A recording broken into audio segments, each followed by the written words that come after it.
Thank you very much.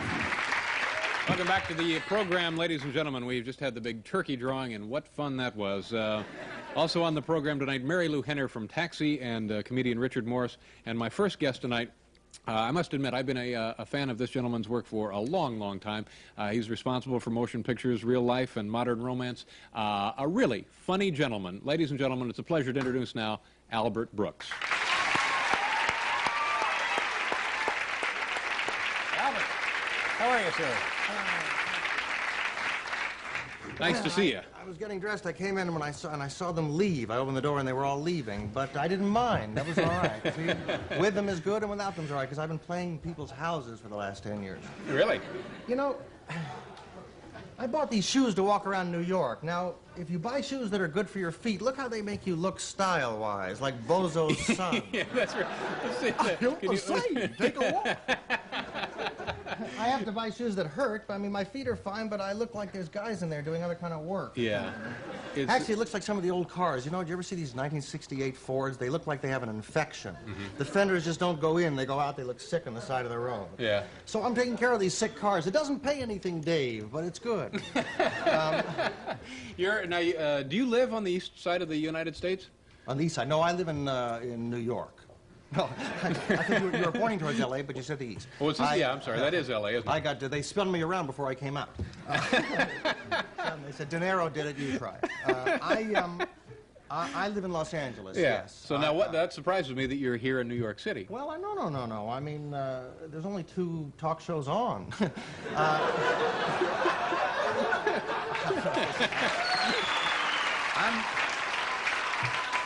You know, soon when I go to Showtime, then it's potluck where I am. But for now, Dave, I'm happy to be here. You know, I'm just one person. I can come to you. It's silly. Although I'd chip in if these 4 guys would come out to the coast.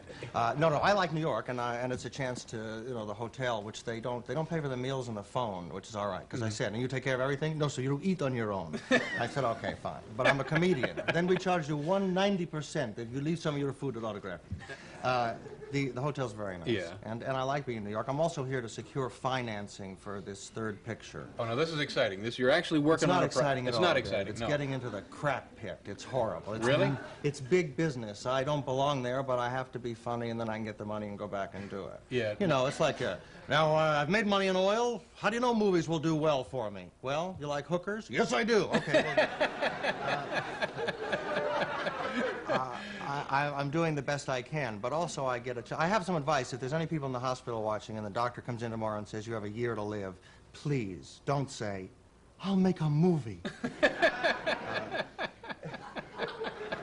takes a long time. It's like a thick meal, but it's worth it. Are you making some progress? Little bit of progress. I stole 140 grand last night, and his bank was open. The guy was cleaning. I said, is there anyone here? He said, we're closed. I said, I'll be a minute. He didn't care. Now, what are we talking about roughly for a budget to get you into production? You? No, I didn't say me. No. I got a hooker, Dave. It's back at the hotel. I'm sorry. But what kind of dough do you need to roll, as they say? Oh, you know, about 800 grand to make the picture and $1.4 million for this piece of property I got. Look, no, I don't know. Whatever it costs. I'm not a teamster, and I know, Lord knows, I want to pay them everything they want. You know, you don't want to turn on your pipes and see your grandma's blood come through. And there's no reason for it. Although Columbia will listen to this and go, "There's our fall hit, Grandma Blood."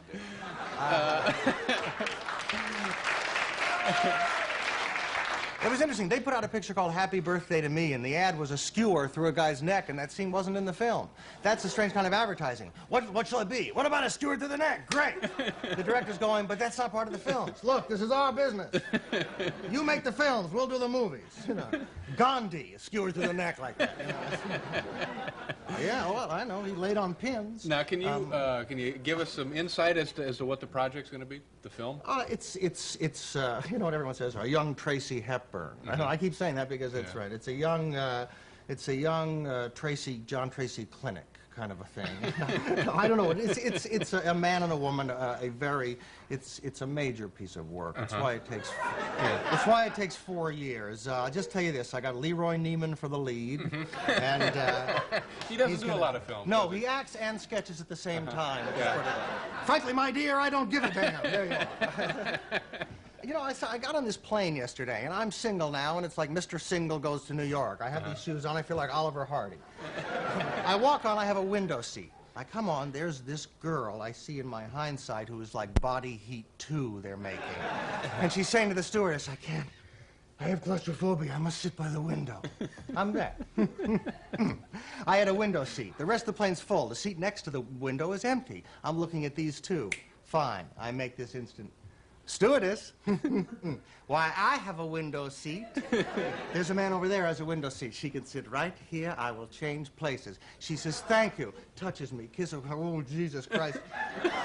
I sat down in this chair. I sit down next to her. Like, I get this far. Stewardess says, sir? Yes. No, you're trading with her. That's not where she's sitting. I look over the other side of the plane. No wonder she was claustrophobic. She's the seat right next to the screen in front of that carpeted wall.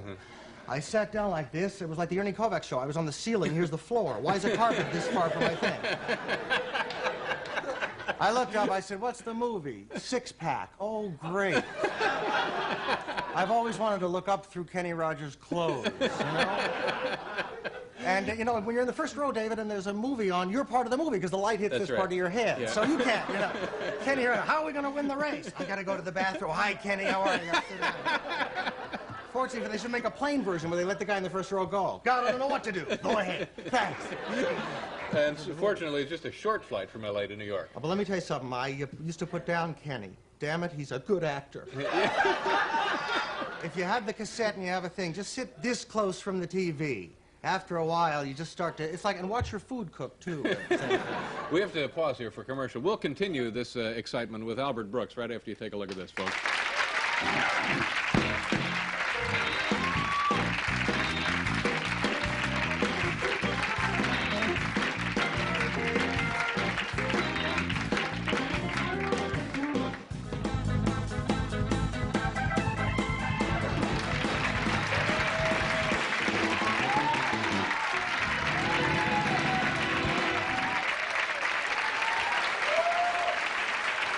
Thank you. It's our lucky turkey raffle winner, George Simons. Do you have a big Thanksgiving turkey, that kind of thing for? I'm in on this Pan Am Turkey Broadway play junket, so wherever... no, it's Turkey Broadway play and junket. It's dessert. I read it wrong. I said, this hotel isn't paid for, and she said, it's just junket. So I'm eating junket at this place. You asked about, finding money. You know what's becoming almost an integral part of most films is if the video, I mean, George Lucas started it where he, remember they used to brag about that 10 years ago. He thought of the video game first. Now it's mandatory. When you go in and present a story, it's like, and what's the game in it? Yeah. So That's I right. had an interesting writing assignment. I had to come up with a game for ordinary people, which I think was quite good. Get in the cab and try to get the wife out of town without driving over a pedestrian. It was good. You know what's interesting? Do you ever call, when you call a bowling alley? Oh, no, wait a minute. What? You do? You call them? I go to bowling alleys. Oh, you do? You bowl. You're a bowler. Yeah, I'm just a recent bowler. I bought my own ball. And I was fascinated by the bowling alley because in every bowling alley there's a room a little larger than this desk called the pro shop. And, you know, it's 12 balls and shoes. That's really what bowling is. Now, there's this guy in L.A. who works in one. He's a nice guy. You know, he tells pro shop. He talks like that. And if you listen to him on the phone, he keeps going, no problem. No problem. What could the problem be? What are people saying to him? We need these balls converted into plutonium immediately. No problem. A giant lander from outer space. You have a 95 shoe. No problem. A bowler from outer space. Well, they have them, and I've seen them. Where's Steven Spielberg when you need him? No, I don't mean to interrupt here again, but you don't strike me as a bowler, actually. Strike me. Oh, I'm sorry. Oh, excuse me. I thought for a minute, I thought it was the Tom Snyder show. No. I don't know. I did it this summer as therapy. It's Zen-like. You know, you get to throw this hard thing as hard as you can at pins. In the bowling alley I go, you can dress up the pins like people you hate. So, you know, I mean, there's people I know that I don't like, and I put little heads on them, and then I bowl, and I do well. And you have a coach that way, too. Let me ask you another question. Your brother's the first one. Where? There's a guy in La Habra who bowled... no, I don't know that much about bowling. No, he bowled... I don't know any other cities. 3 perfect games. Oh, I read that. But they waxed the alley, And they didn't do it because they waxed the alley. And the guy in the pro shop said, Al, you want the scoop on the hold it phone? Pro shop. What time? How big does the ball have to be? As big as a house, huh? How many holes? Well, anyway, but the thing about the bowling is that these guys who work there are like 60 in the afternoon. By the way, that's where the old people of America are. Leave work one day and go bowling at 2. They're bowling. Yeah. They're bowling and putting deposits in all at once. You know, they put the bank window right at the end of the falcon. I don't, Jim, I'm putting in $100. Bowl and talk, I think, is what it's called.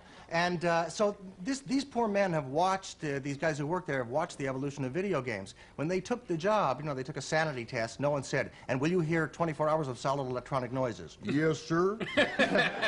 So before anyone can even say bowling alley, you hear, and it's Donkey Kong is the one now you can hear over the phones. Yeah. Deedly-dee. Hello, deedly-dee, deedly-dee.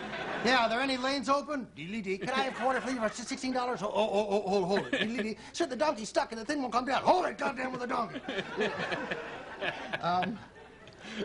But I think that's becoming, and Norma Ray was a great video game where you had to go to all these little union dots. I was sitting on this plane thinking, there's lots of people in movies that you don't understand, but you take it for granted. You know, these people that aren't speaking English anymore. America is a wonderful place. It is a homogenized pot. And you know, it's wonderful to travel and not hear only dialect. I love dialects. I was made for this time. I like hearing only dialects. You leave LA, you come to New York, no matter where it is, a Holiday Inn in St. Louis. Holiday Inn, yes, sir. No, I cannot do this. You know, it's a wonderful. Remember the oil? Remember when the heirs made a lot of money? Well, what they did was they bought all of the recreational areas. So when you go miniature golfing, that's where they are. It's fine, you know. Miniature golfing? No, sir, I cannot do that. For I'm sorry. You park yourself, sir. No, miniature parking I do not have. And they're in the movies, and also there's people. Let me do this. Okay. We got to go away for station identification, and we'll pick up when we come back. Albert. No, you won't forget. No problem. Oh, no, okay. No problem. We'll be right back with Albert Brooks.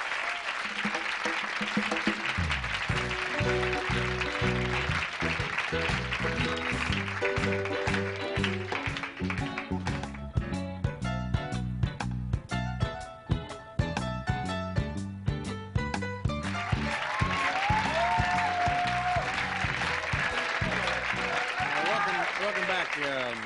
Albert Brooks is here, also Mary Lou Henner, and everyone who's ever been associated with Taxi will be joining us in a couple of minutes. Richard Morris is here, and also Monday. No, what is today? Wednesday. Tomorrow. Excuse me. Thursday. We'll have a singer/songwriter Carole King. What happened? Well, no. Just. I got scared. No, it's Carole King and Richard Lewis will be here, and Albert was telling us about people in movies who you can't understand. Well, there's just people, and you take it for granted. The first time I said, did you see Rudolph Nureyev as Valentino? He had these long speeches of non-English words, and the English actors would nod, you know? Oh, sure. You say, I don't care who you are, I don't dance. You don't know about me, I dance.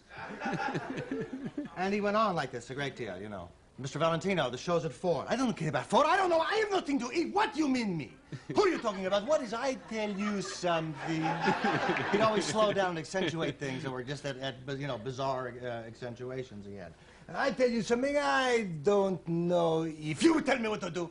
Monica Vitti was an actress also. There was this movie, Almost a Perfect Affair, with Keith Carradine. I remember the scene in a rowboat, and he, to prove he loved her, threw over a finished film.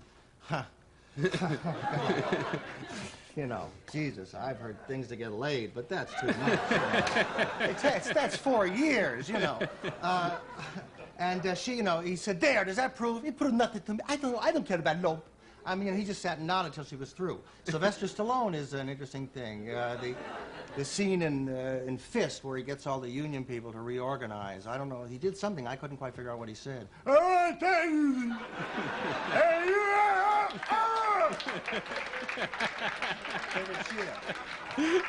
The most interesting one, Arnold Schwarzenegger. He speaks English very well. He has what some German accents have. I call it the floating S. It's where the S, the plurals, land arbitrarily. And he was Mickey Haggerty in the Jane Mansfield story. Janes.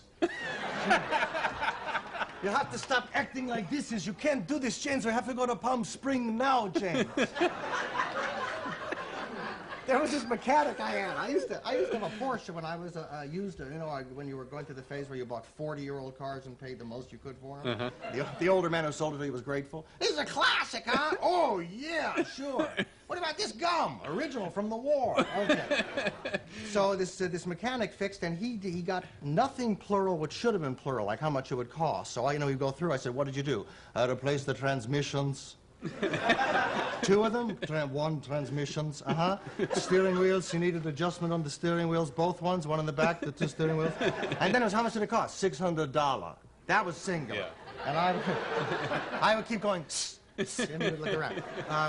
But I thought now Arnold Schwarzenegger or someone like that soon, because, HBO and places, maybe they'll give him his one-man show, and I want to see someone do, because he's a good actor. He could do, like, young FDR, Eleanos. I need you in upstairs here. The Pearl Harbor's getting all crazy for the tea. Eleanos. As young FDR, Arnold Schwarzenegger. I'll lift up the Russians and throw them. No, you can't. Get me the hot phone. I'll squeeze it till it cools down. Just stop it. Did you see, was it Conan the Barbarian? Did you see that? I didn't catch that. No, I got a flight scheduled on the way back. What is the philosophy about showing bad movies on the plane? Look where they've got you, in this metal tube. If they make a mistake, that's where you're buried. Why not have some thought-provoking movies? They have those in an emergency. Because I don't want to see, Kenny Rogers is fine, but, ladies and gentlemen, we have a minute to live. How are we going to win the race? God, I don't know. Gee, I don't want to go into death. I don't want to make the big transition with Kenny. Yeah. No fair. I like living with him. I just want someone else to help me across. Yeah. That's all. So maybe they should carry, paths of glory. Ladies and gentlemen, we're now showing a better movie. Thank you. Can I ask about you mentioned that you're single now. I mean, is this yeah, I've been single. I have these, I'm beaming in towards Mr. Spock. No, I'm trying to learn from my mistakes and not get into a paternity suit. Oh, what? no. These 2 guide me in my life. I'm trying to just find the perfect perfect mouse is what I'm looking for now. I'm having trouble with a woman. Modern romance seemed to be if that was in any way like you are in real life. In real life, the other movie, yes, everything. No, it's an exaggeration for comedic purpose only. And I've gone to. I like to go to extremes just to explore those areas. When though those areas are garbagey, like I'm sorry I went, but someone has to do it. So I don't know what you're talking about. Well, I mean, no one likes to make a fool of themselves and drive around the block 68 times at 4 in the morning. But I have nothing to do. I'm an insomniac, so Yeah. So now that these 7-Elevens are open, I don't have to. But before then, I had to wake up these women. But I did tell them, open a 7-Eleven, and most of them have, David. So you feel that you're really settling down, making some progress on No, I'm getting a faster car. I'm going to cover more women at the same time. I was flying over with a jet plane with a loudspeaker. Right? You in Des Moines, I'm sorry. He can apologize to 30 women at once. It's like a modern fairy tale. So now, how long will you be on the East Coast? Oh, you're going to say how long will you be single? I said, well, if I promise this little... I'll be on the East Coast. I have a few more of these confab money meetings. Oh, that's right. Now back to the movie. Yeah. How much more dough do we need before we can turn off the telethon here? Well, it's not a telethon, and to be quite frank, David, this morning I had one of those things that people pray for. I was eating in the coffee shop at the hotel, and a man tapped me on the shoulder and said, I don't know you or anything about you. I can't tell you how or why, but I have $1 billion, and you can have 3 to 5, and I want like 30% of the gross. And, I'm an optimist. I waited my whole life for something like this. So I'll be here another week of begging. Yeah. By all means, enjoy the holiday. I will. Thank you very much for your time. Again. Pleasure meeting you. Albert Brooks. We'll be right back, folks, with our happy tour of New York City.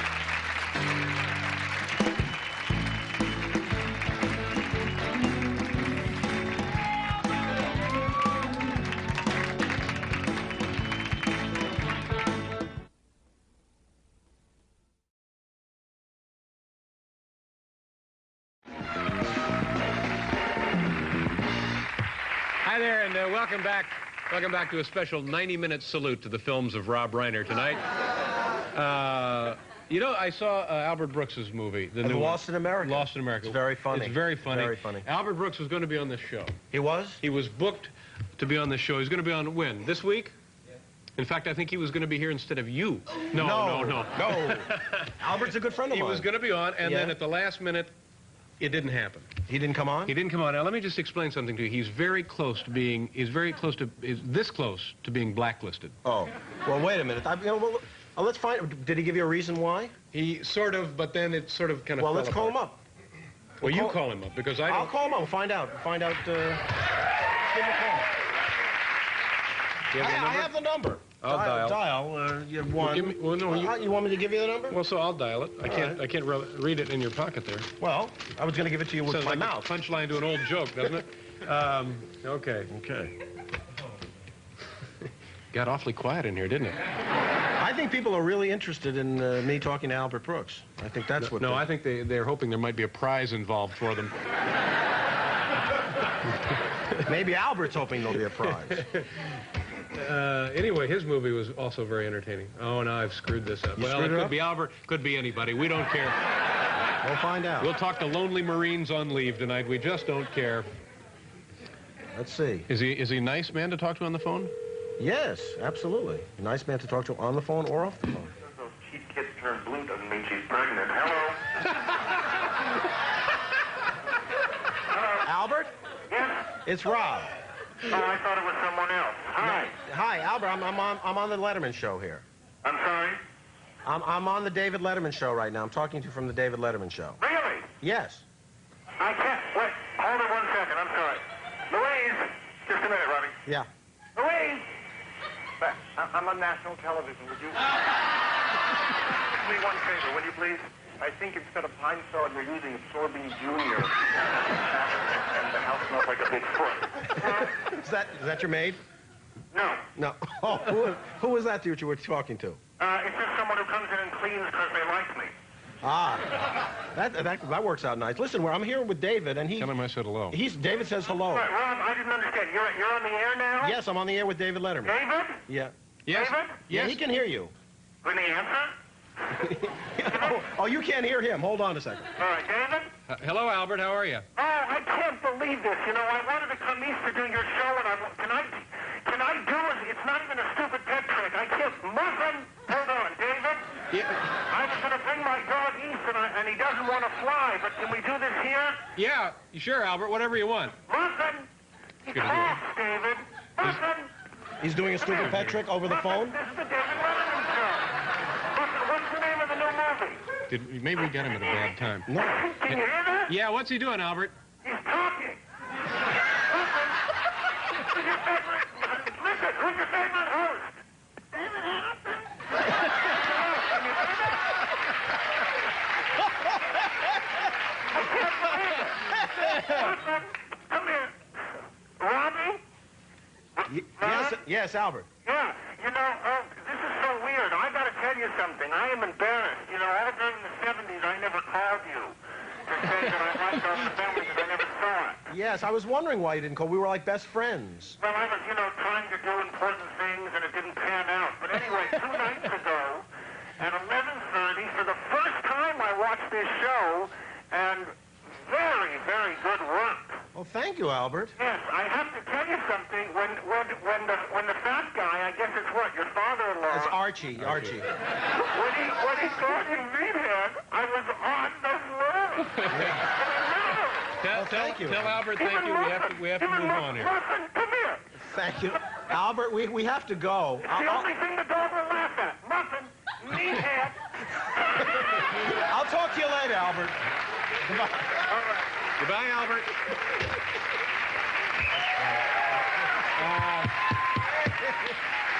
Listen, nice job on the film. I'm sure it'll be a big hit for you. Thank you. Rob Reiner. We'll be right back, folks.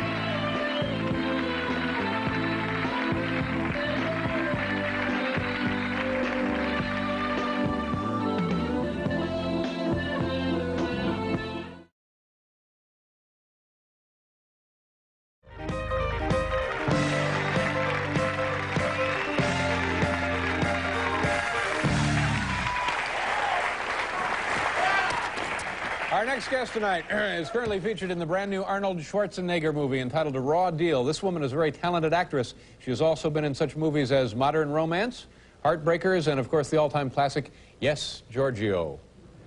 Folks, please welcome the lovely, the talented Kathryn Harrold. Kathryn. Hi. Nice to see you. Come over there.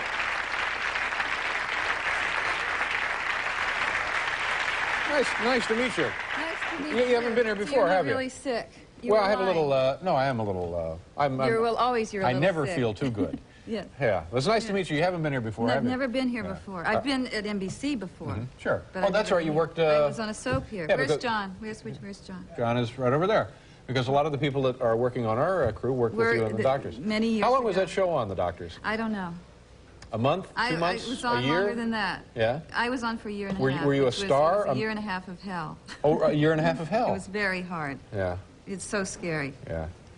Were you a star, a principal I was of the a show? star. Well, I what was- part did you play? I played Nola Dancy, the town tart. Uh-huh. I wore evening gowns, always evening gowns, low-cut evening gowns. With, but I wore it with heavy boot socks and big boots because it was so cold. Yeah. Now, were you always doing evil things to... No, well, I was Breaking up marriages Yes, and, I was breaking dating up. Do you call prisoners that, and- is that evil? I was breaking up marriages. Yeah. Yeah. Well, I don't think You you're know, supposed to be doing that. But then again, if No. you're a tart, you have no Yeah, choice. I mean, yeah, I didn't. I was just doing my calling. Yeah, absolutely. And then you went out to California, Yes, I went to California. made movies. You know, I think the did first film things. that I saw you in was the Modern Romance. Yeah, that was good. Yeah, you were wasn't it? terrific in that Yeah, movie. yeah, it was a that good movie, by the way, what did you think of that? It just made I me thought it was jumpy. so great. I thought it was really very realistic.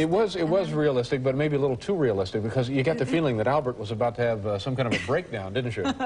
Well, not while we were making it. But, Yeah. But I thought you were terrific in the film. Thanks. Yes, and then I lived that relationship. Oh, you actually lived that? Yes. Oh, that's no good. Who was the man? Albert Brooks. Oh, is that right? Well, now, what are we talking about here? Are we talking about the movie or your actual No. life? This was after the movie. This was after the movie. Then, after the movie, we began seeing each other. And I kept saying... You and Albert Brooks? Yes, and I kept saying, we're doing the movie, we're doing the Yeah. movie. You know, the whole time. Well, he must have just made you nuts. Well, he's so funny. He's great. He's very funny, but he's also Yeah. nuts. But he's so funny. You know? Funny enough to overcome maniacal behavior? It's not maniacal behavior. He's very funny. He was, I think it was here. Yeah, he was here once. Yeah, very nice guy. I have a lot of respect for him. Yeah. But I didn't realize you guys... Yeah, well, it was a big secret, but now since it's been 4 years or something, How long so did you I feel see that one I can another? talk about it now. Well, we're very good friends now. Uh-huh. But how long did you see each other at the time? About 3 years. I hope he's not watching this. Why? Why? He's very private. He's very private. Oh, I get it. The whole thing's a lie. Yeah, I figured, you know, he'd get me some jobs if I talked about Impress how I... people with that, yeah. And then you were in Yes, Giorgio, which I saw. Big hit, big hit. It didn't do well, but No, it was it an odd didn't. idea for a film. It was Yes, Luciano large man. Pavarotti. Yes, And he played kind of A singer. himself, right? An opera Yeah, star. I was a throat doctor. So I looked down his throat and, you know, all that stuff. Now, was that, what kind of man was he? He was on this show, and I remember he has a very imposing Very sort of large, regal presence. big person. Yeah. Nice Yes. guy? Lovely, you know, just lovely human being. Yeah. Did you date this guy, too? No. No, I didn't. Didn't go no, out with him, no.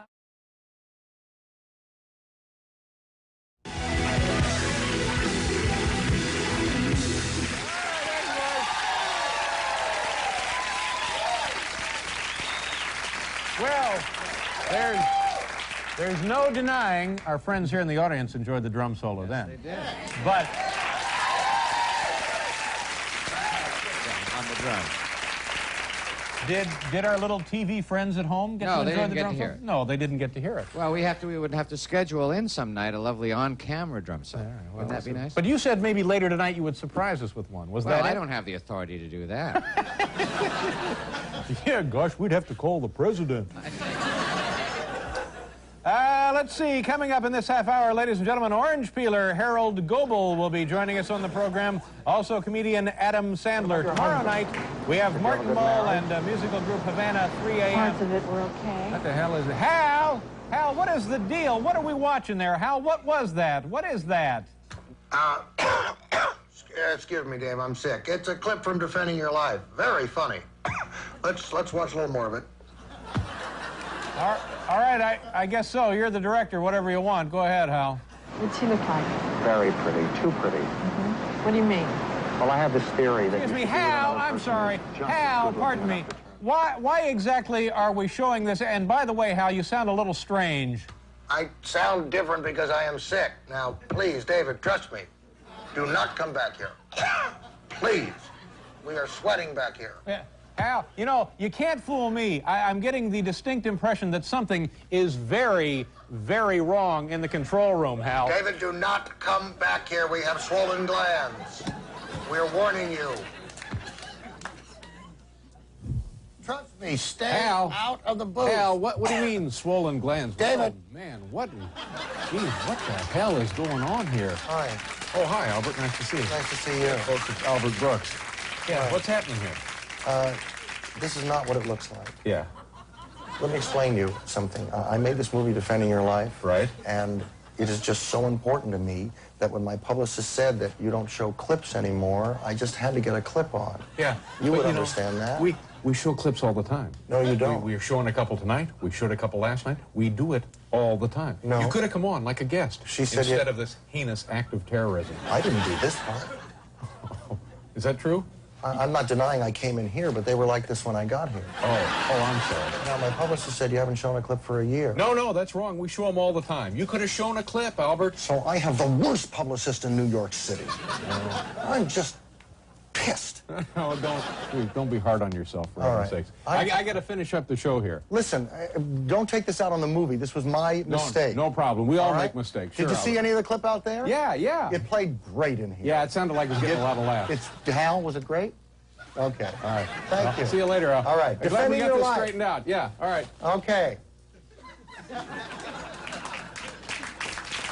darndest thing, isn't it? Isn't that odd? Albert Brooks breaks into our control room, takes the crew hostage, and is showing films there. Yeah. That is nuts. Albert, I tell you what, go ahead now and do a commercial for us. All right, David. Let me see. I've got a beer spot and a car spot. What should I do? I don't care. It's up to you. You're the director. Go ahead, whatever you want to do there. You got it, big fella. Here she comes. Okay, great. You like your lawyer? You happy with him? Really? You know how big his brain is? I just came from a world filled with penis envy. Now I'm in a world with brain envy. No? How big is his brain?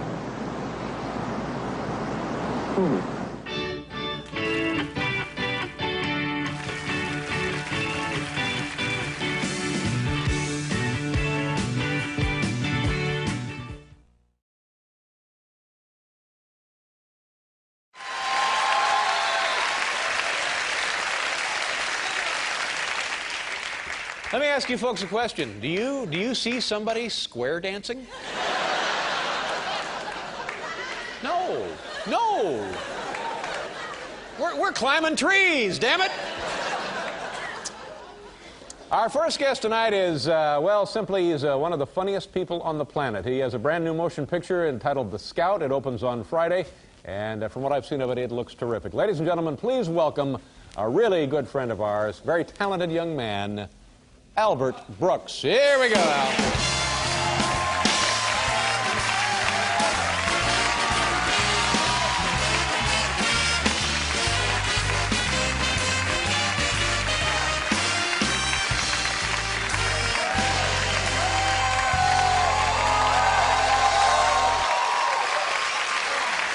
Albert, welcome to the show. You know, I hope you know, I think the world of you. Well, thanks very much. And it's a great thrill and an honor for us to have you on the program. Doesn't that song fit me very well? Well, I was going to ask you about that because I think, unless I misheard, that's Thanks for the Memories. Let me tell you something. I am in final negotiations with the Hope people. And God forbid, I don't want anything to ever happen to him. But when it does, this is mine! You're taking Thanks for the Memories from Bob Hope. Why not? Well, good luck to you. Why break in a new theme? I don't have that many years left. Did you have an animal segment, or did you spill something? No, we just had a little mishap here. Now, Albert, you were in this theater. Speaking of years ago, you were in this theater, what was it, 20 years ago? 23 years ago. I did one of the last Ed Sullivan shows. Do you remember what year it was? What was that? 71. Yeah. And do you remember the performance that night? Yes, I actually did 2 bits. I did a bit about Howard Hughes, and then I did this thing, Danny and Dave, which was the world's worst ventriloquist. Now, was this one of your first times on television? No, I've been on television a lot before. But it must have been a huge moment in your life. To meet Ed? Yeah, to like get on he the knew show. who I was.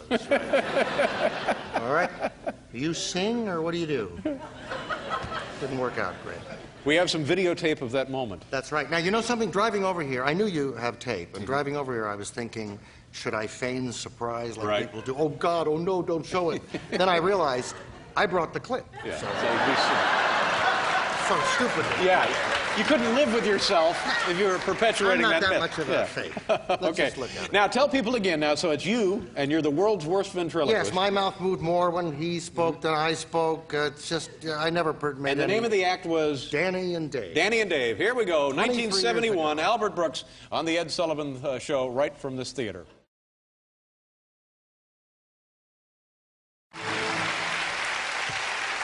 Ed wasn't even there, Dave. It was like Fred McMurray. Ed did all the shows about 10 years early. Never left the hotel. No. Now, you know, we're all very excited about the opening of your new film, The Scout, and I know you're probably doing a lot of traveling to promote the film. Well, I got to tell you something. This is really an interesting story. You know, it's actually a relationship movie, but it's set in the world of baseball. Right. And given that, coming in from Los Angeles last night, I stopped in Minneapolis to visit a sick little boy in the hospital. Is that right? Yes, you know, Well, good for you. in the tradition of that. That's a very nice thing to have done. Well, anyway, I brought Entertainment Tonight with me, but you know, not that I didn't do it for that reason, but you know, why travel alone? Exactly. You know, right. So I went to visit him, and I went up to his room, and I mean, this little kid, I sat on the end of his bed. Let's call him Billy. All right. That's his real name. Oh, no. I promised him anonymity. You wouldn't divulge it? Yeah, well. All right, let's call him Eddie. All right, so it's Eddie. Okay. So I sat on the edge of the bed with little Eddie, and you know, he had tubes and wires. I mean, you know, it's real, heartbreaking. Right. Yes. I didn't even think he would speak.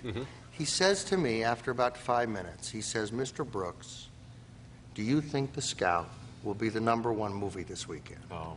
And you know, like Babe Ruth, I just answered. I just said yes. Reflex. Just blurted it yes, out. sure, I understand. Now, I don't know anything about medicine. Things started to happen. One needle went from like there, like this, went from 0 to an 8. Yeah. Out of the red to the green, that kind of thing? It didn't have any colors, but it went okay. to a high number. I'm sorry. Our doctor ran in Forgive me for trying to help. Doctor ran in. That's what his mother said. The doctor ran in with a grin. Everything started to, you know. Oh, my. You know, in retrospect, I don't think yes was a sufficient answer. What I think I like to have told him was, you know, well, we didn't really have trailers in the theaters in time, and, you know, a woman at the studio was fired in charge of advertising, and the awareness was low. But I'm not going to load that crap on a sick little kid, no, you know. That's not his But problem. anyway, the point is, magic happened. Now, David, you have a wonderful audience, and I don't want to put any burden on this audience. But I want to say something. You go, and you make The Scout the #1 movie this weekend. And Eddie, maybe Eddie goes home in a year.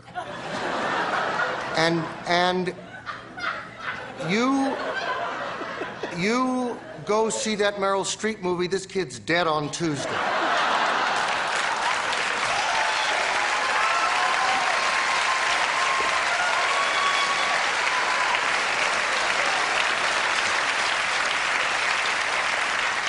Albert Brooks, ladies and gentlemen. He's a wonderful human being, isn't he? We have to do a commercial. We'll be right back here. Albert, that's the bravest thing I've ever heard.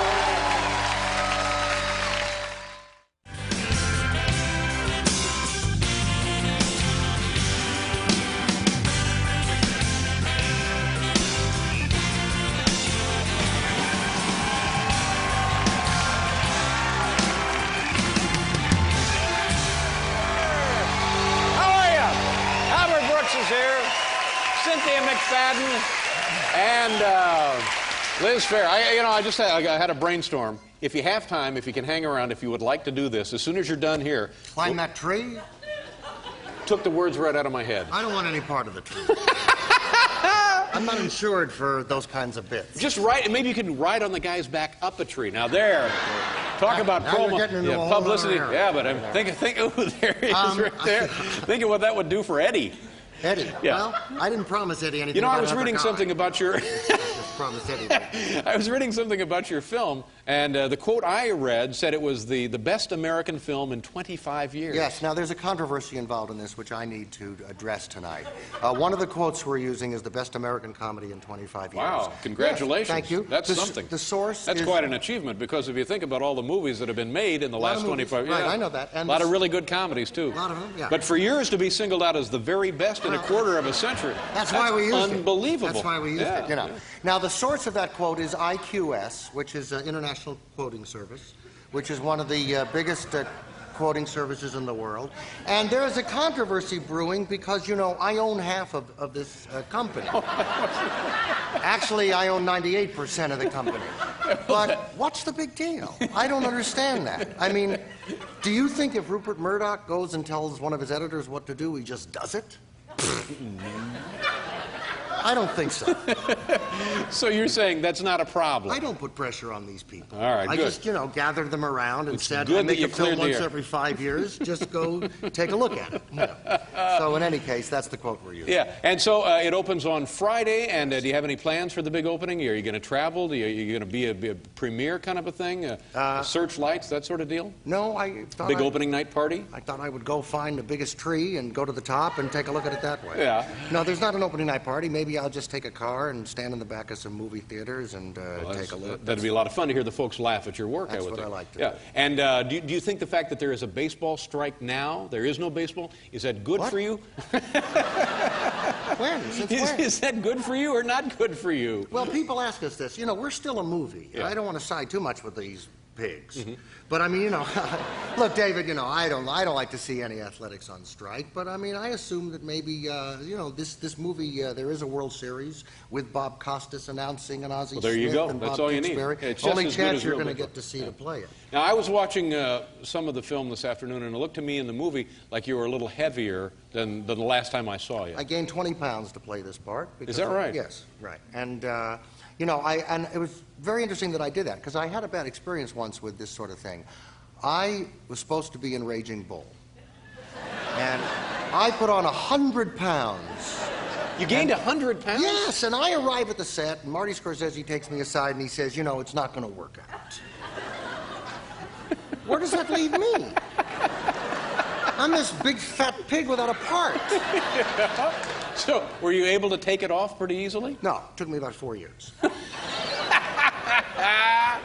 All right, I understand we have a clip of the film itself. Yes. All right, I think set this up for us. All right, I think the clip, in the beginning of the movie, my record as a scout is so bad. You're a baseball scout. Yes. Work for the Yankees. For the Yankees, yeah. There you go. My record as a scout is so bad that they banish me to the most southern part of Mexico where I don't even think there's baseball. right. So I have to look at these games played by, you know, men and sheep. I mean, it's not even a completely all-human ball club.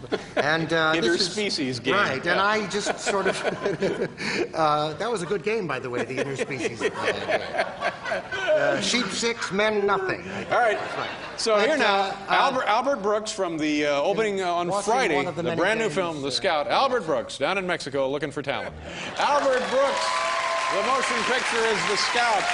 I hope it's a huge hit for you, I Albert. appreciate it. And to heck with that Meryl Streep deal. Right, and that, by the way, I don't want to hit for myself. Eddie. Eddie. Exactly. Eddie. Thank you, Albert. Great to see you. Have a terrific trip back home. Albert Brooks, ladies and gentlemen. We'll be right back.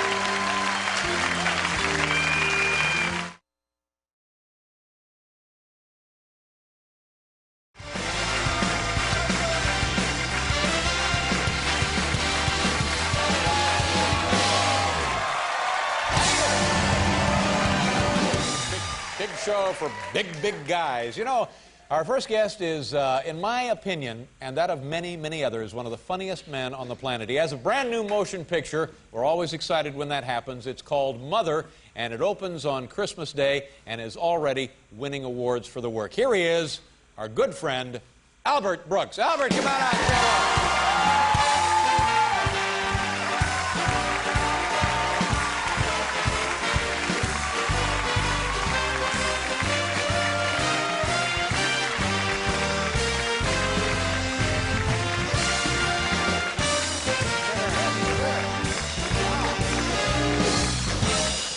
Dog. Now, Albert, is that your dog? This is my dog, David. This is Peppy. Peppy. Peppy couldn't be more polite. He came right over and sat right down. Well, here's the thing. You know, yes, I have a movie that opens up on Christmas Day in New York and Los Angeles. Right. And every guest that you have, they come out and they plug. And, you know, obviously I want people to see the movie. I know they'll love it. But I wanted to entertain your audience. Well, that's very generous of you. Very thoughtful. So... And not a minute too soon. I was watching backstage, yes. You are the originator, obviously, of the Stupid Pet Tricks. That's right. And I brought Peppy from Los Angeles. And what Peppy is going to do is... Peppy's a good-looking animal. What kind of dog is Peppy? I don't know. It's... Some kind of spaniel? It's part spaniel. It's actually, I think he's 1/10 kangaroo. Got some kangaroo blood in I only him. think that because he's got too much skin right here. But anyway, the point is, this is not a stupid pet trick. Oh, this really? is if this works, and it should, because he did it in the hotel today. This is the most phenomenal trick that you will ever see. Oh, great! Can I help? Do we need I anything? need you to help. First of Now, all, you have while some I stuff over here. Is that what we're gonna do? I have to set it up. So Okay. what I want you to do is, I want you to hold the leash, but very lightly, because when I tell him to do what he's going to do, he's got to go. I don't want him dragging me down Broadway. All right, okay. Peppy, stay. Now I'm going to set this up. All right. Now, do I stay as well? No, you sit. I sit. Oh, You okay. sit. I sit. Okay. Okay. Now, this has to be, I have 3 tables here, and I'll explain to you as I set it up. I have to set it up to the inch, or it confuses him. Yeah. And, is that precise, is it, Albert? well, 2 inches. Yeah. Okay. First of all, I have a little table with a book on it. Table with a book. All right? I have a table with a glass of water. Table with a glass of water. Table with a glass of water. Okay. No. Wait, whoa. What? That, What? I'm sorry.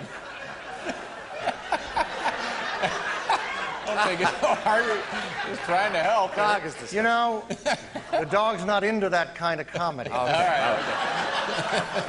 Well, he certainly wouldn't be alone, would he? And a table with a telephone. Now, what Peppy is going to do, David, it's one of the most phenomenal things. On command, Right. Peppy will go to that table. He will open the book. He will start to read. Open the book with his snout, with his paws? Well, what do you think? A foot? Yes, with his... Yeah. Yes, with his snout. We don't call it that, though. I'm sorry. With his face. He opens the book with his face. Yeah. He will start to read. Yeah. Right. I will ring this bell. Well, I don't want to confuse him. Not the real one. I know. And he will... That is a signal for him to close the book. Closes the book. And he will mark the page, hence the dog-eared. That's how it got Oh, the is that how? expression. I've never known that. Yes. Walking with a dog? Yes. I'll be He'll darned. I learn mark the something new page. every day. He'll go to the phone, but he'll clear his throat by having a little bit of water. Oh, so he stops at the middle station. He'll stop at the middle station. He'll Have some water. a little bit of water. He will pick up the phone, and he will talk on the phone. Picks it up with his snout. Now, I notice, Just Albert, a minute. Wait a minute. Yeah. I'm sorry. I told you this wouldn't happen. I can't control him. I notice you have a rotary phone, and is that specially designed for the trick? Yeah, I'll tell you, I used to do this trick with a dial phone, but he knows how to dial, and In Los Angeles last month, I got a phone bill for $1,140. Oh, my God. And I'm telling you, it was $100 for me, and it was $1,000 for him. Yeah. He calls London. He can call all over the world. So he can't. I use the. I wouldn't mind getting a call from him. He'll call you later. I'll give you my number. Right. Give me your number. He'll call you later. He's not good with the new area codes. He knows 212. That's it. But anyway, that's for my protection for my phone bill because he can't dial that because he gets his nose caught in the hole. I understand. Sure. All right. So anyway, but you'll hear he actually talks. I tried an experiment in the hotel this afternoon. I dialed room service and let him talk, and I couldn't understand exactly what he was saying, but I swear to God, in 20 minutes, they brought up an omelet and a steak. So he. That's great. Right. Okay. All right, let's begin now. I just have to have a little glass of water. Okay. I'm still holding the lead here. Yeah. Now, Albert. don't hold it tight because he has to go. Yeah, very loose. Okay. Peppy, you ready? Here we go. Okay. Peppy, read the book. Read the book. Okay. He's just, he's thinking about it, just like we all do when we read. Read that book, Peppy. Maybe he read it already in the hotel. That's it. Make fun of him, David. I'm sorry. Okay, Peppy, go ahead. Like read the dog doesn't know. Read the book. Read the book. Okay. Now, here's what I have to do. I don't, I love animals, and I wouldn't have brought a dog all the way from Los Angeles if I didn't, but I'm now going to have, if he doesn't do it, he needs to be spoken to in a tough manner. Just like kids. It's like he's going to sleep, like many of our viewers. Peppy, sit up. Sit down. Sit. Sit. So anyway, I don't want your audience to think that this is the way I treat the dog all the time, but, kids need tough love, and so do animals. All right, okay. Peppy, listen to me. This is the time to do this now. If you do not read the book in the morning, you're on a plane to Cambodia. Oh, no. I'm not kidding. And they don't pet you there. They put you in a soup with vegetables. You understand? Do you understand? Okay. All right, fine. You understand. All right, seems like read that book. He's ready to go. There you go. Now, do I release him? No, don't release him. All right. Peppy was going to read the book. Yeah. All right, let's screw the book. Let's try the phone. Peppy, answer the phone. Answer the phone. Okay. Answer the phone. Will you get the phone? Let me just show him. Let me show him what to do. I'll show him what to do, and he'll copy me. Peppy, hello? It's the pound, Peppy. You have some space there for you? I see. Really?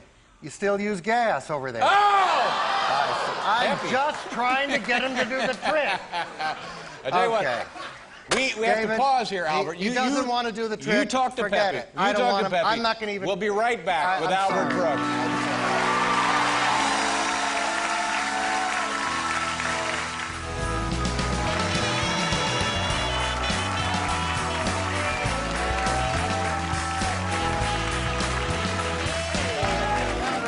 Beavis and Butthead will be out in Neil Diamond. Tell him, Albert, tell him. I think the audience here will bear me out. Did the dog not do it during the commercial? Yes, yes.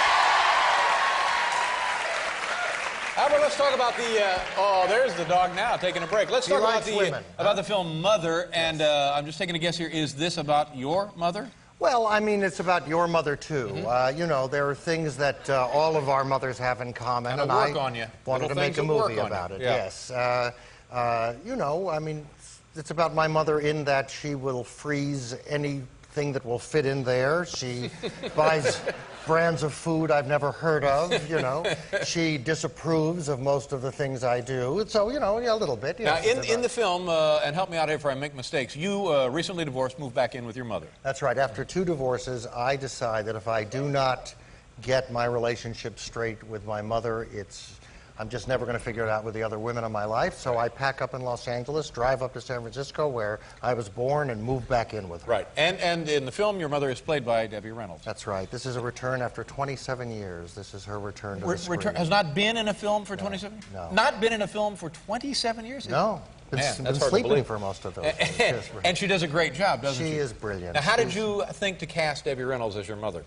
Well, I wanted somebody, I mean, it was most important to me to get somebody that people hadn't seen. I wanted this to be an event.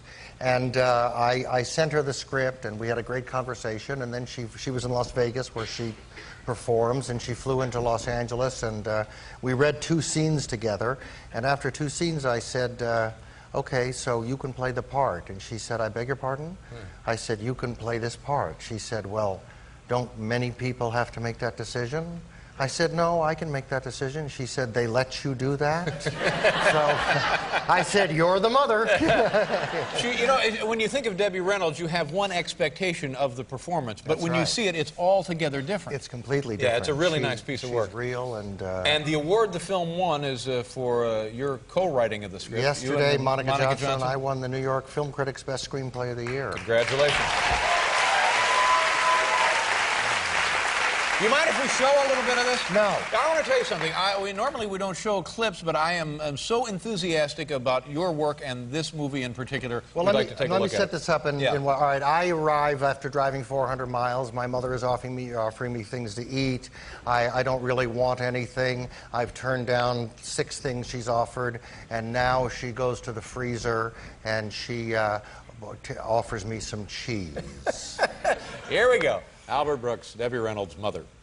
Yes, the film Mother opens Christmas Day in New York. In New York and Los Angeles, and January 10th everywhere else. Congratulations on another great job. All right, Good to have you here. Happy holidays.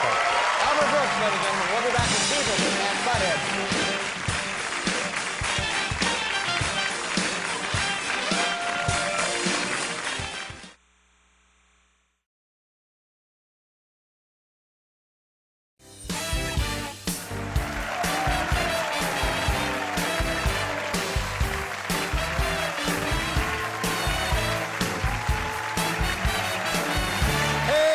Thank you, Paul. Very peppy. The CBS Orchestra, ladies and gentlemen.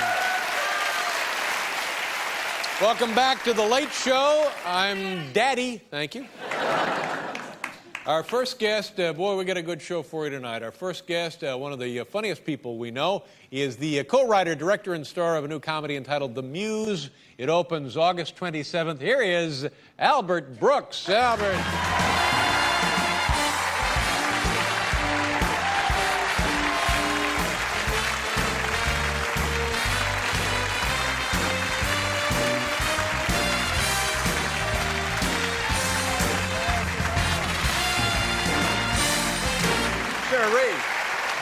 Nice to see you. I'm so thrilled to be back here. Glad to have you. Now, you recognized me when I came over during the commercial, right? It didn't look like you recognized me. Well, you look a little different, but yes, I do. You haven't been here in a couple of years. No, but I still know you. Oh, yeah. Yeah. Let me tell you why I'm glad to be here. First of all, you know, you made a joke earlier that movie stars only come to plug. That's right. You know, which is true. True. Certainly true in our case. Yeah. And I'm very proud about the Muse, but I'm also here to... You know, I've been embarrassed ever since my last visit with you. Oh, please, I'm sorry to hear that. Yeah. There's no need for you to be embarrassed. It was Well, let me just remind the audience, if they don't know, you know, besides comedy, what I love to do most is train animals. And you're like a Rudd Weatherwax. You're another Rudd Weatherwax in my book. I'm in a lawsuit now with Siegfried and Roy because, well, it's not an animal-based lawsuit. Well, I'll bet it is. Yeah. In a certain sense, I'll bet it is. It's just Siegfried. I don't have a problem with Roy. But anyway, last time I was out here, I flew across America with my dog. Your dog? My dog. Very cute. Very cute. And the dog is a phenomenal animal, and, you know, we had all these tricks set up for him. He was going to read a book and answer the telephone. Yeah. I don't know how many of you remembered that. Stupid pet trick kind but of it wasn't stupid. No, it was real. It was real. Right. And, you know, he did nothing. He just laid here the whole time. What was the dog's name? Buddy. Buddy, that's right, sure. That's right. What do you think, I don't remember my own Well, no, I didn't remember. Don't test me, because I won't fail at it. Yeah, right.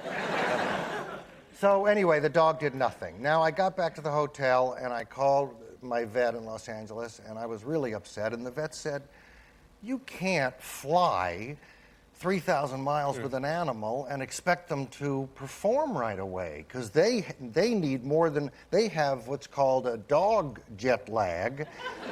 What was that term again, Albert? It's a dog, well, I know the initials, it's DJL, but I think it's dog jet lag. Yeah. Because they don't fly in the comfortable thing, they're in the belly of the plane where it's cold and with the luggage. Sure. And he says that the dog needed 24 hours just to acclimate himself to the... Now, had you flown in like the day of? Was that your mistake? Oh, that's your mistake. That was a mistake. That's your mistake. And sure enough, he's right, because the next morning, the dog's ordering room service. You know what's great about the dog? He not only gets the paper, he'll get me just the style section. Is that right? It's a while.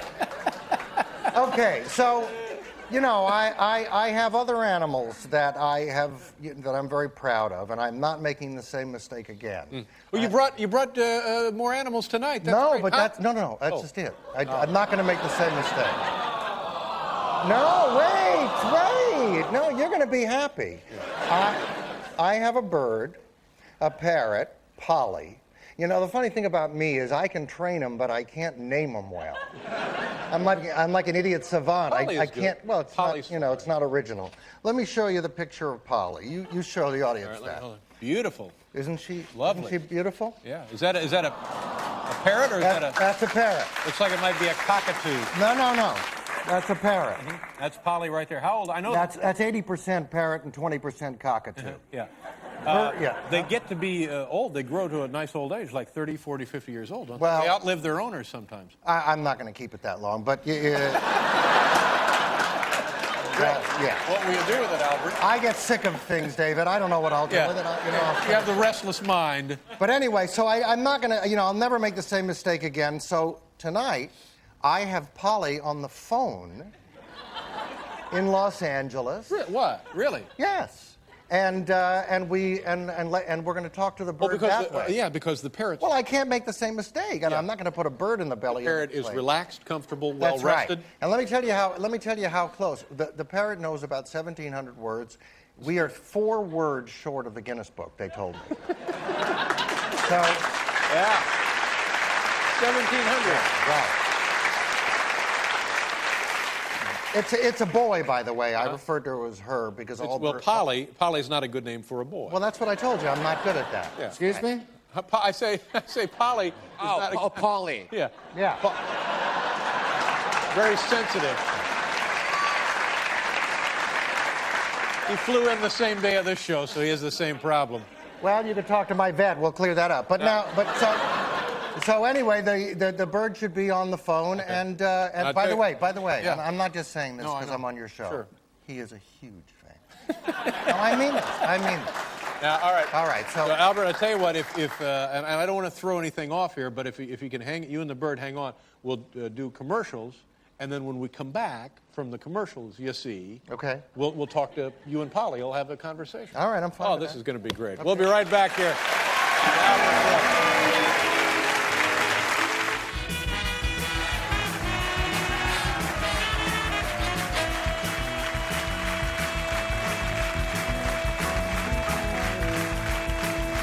How do you do? Welcome back. Look, it's Albert Brooks, and I'm very excited. First of all, I'm very happy to see you. I'm thrilled to see you. You know, I love your work, and I have forever thought you were just terrific.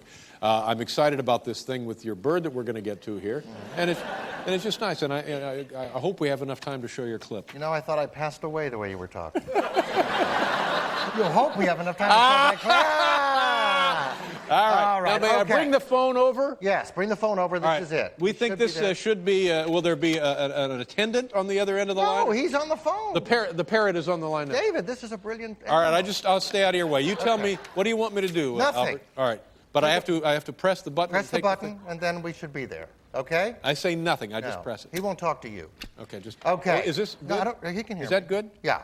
Polly, are you there? Yeah, I'm here. Wow. Okay. Right off the bat. All right. Polly, we are right now on live national television. So? You know, he's not impressed by a lot of stuff, but he loves you. Polly, say hello to David Letterman. That's the Nightline guy? No. That's Channel 2. The one with the chin? No, not the chin. Channel 2. I'm not sure who it is. Yes, it is. You love him. You love him. All right, forget that. Yeah. Polly, let the audience inside the mind of a bird. Tell them, for example, what are you doing? What are you doing right now? What the hell do you think I'm doing? I'm doing what I always do. I'm standing on this dirty stick, banging my head against the cage. Okay. What can I say there? Have an attitude. Yeah, I know. Polly. Polly, why don't you play with that expensive toy I bought you? The expensive toy fell in the crap. All right.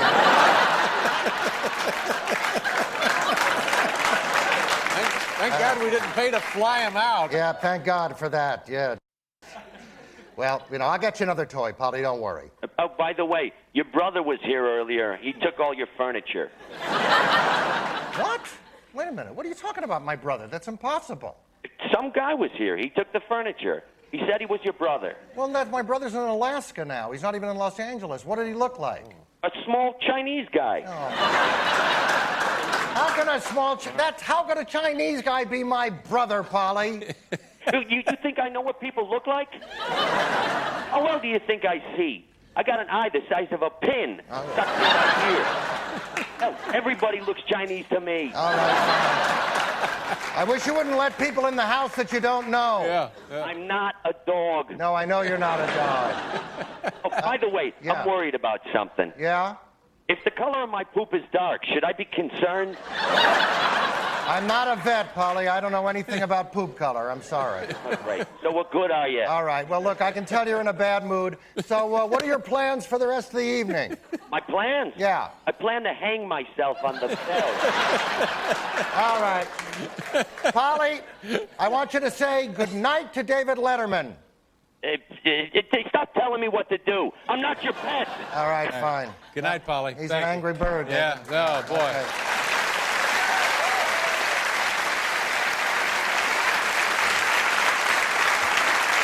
You know, I always thought it'd be kind of fun to have a bird around, but now I'm not so sure. Don't get one.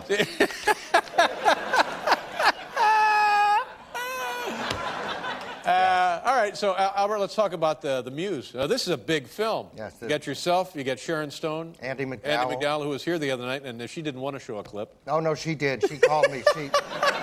She was very upset. She said you prevented her from doing that. No, we didn't. No, you didn't. No, you ran out of time like you're about to do with me. No, everything's fine.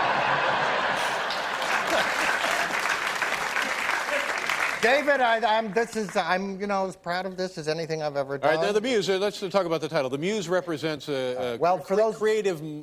Yes, for those that don't know, from mythology, the Muses were one of the 9 daughters from the Greek god Zeus. I didn't know that. Well, see, the bird knew, and they inspired all creativity. So this movie assumes that there is one still living in Hollywood.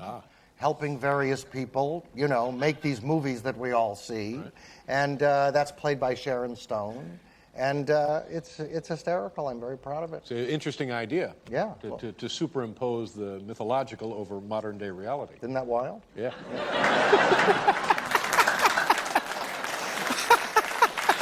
All right, now let's show the clip. Let's show the folks what are they going to see here. All right. Well, aside from these stars, there's wonderful cameos in this movie. Oh yeah, and, yeah. Yes. Who is in the film? Well, aside from who I told you, Jeff Bridges, Andy, Sharon, we have Jim Cameron, Rob Reiner, Sybil Shepherd.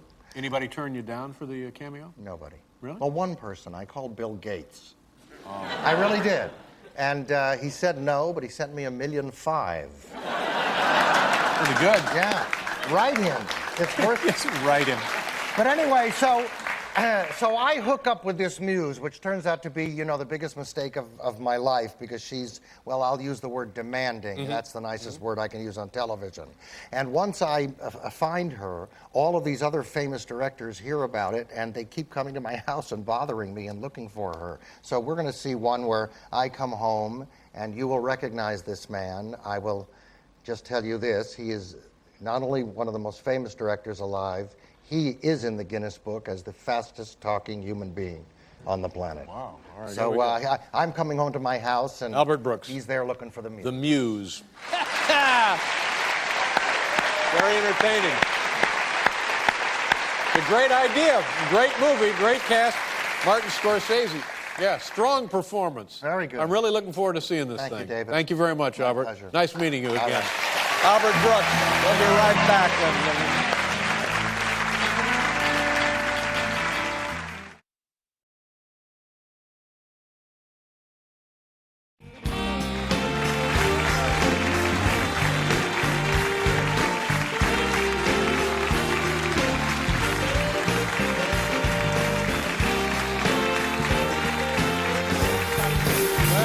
Folks, you're lucky to be here tonight. Our first guest, we just love him, and we're always very happy when he has time to stop by. He is a very funny man.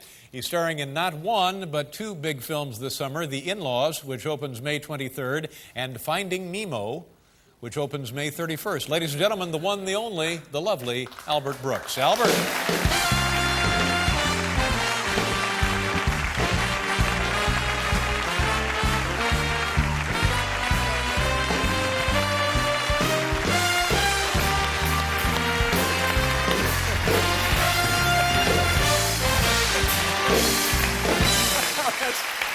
Not really your theme song, is it? I've taken that over.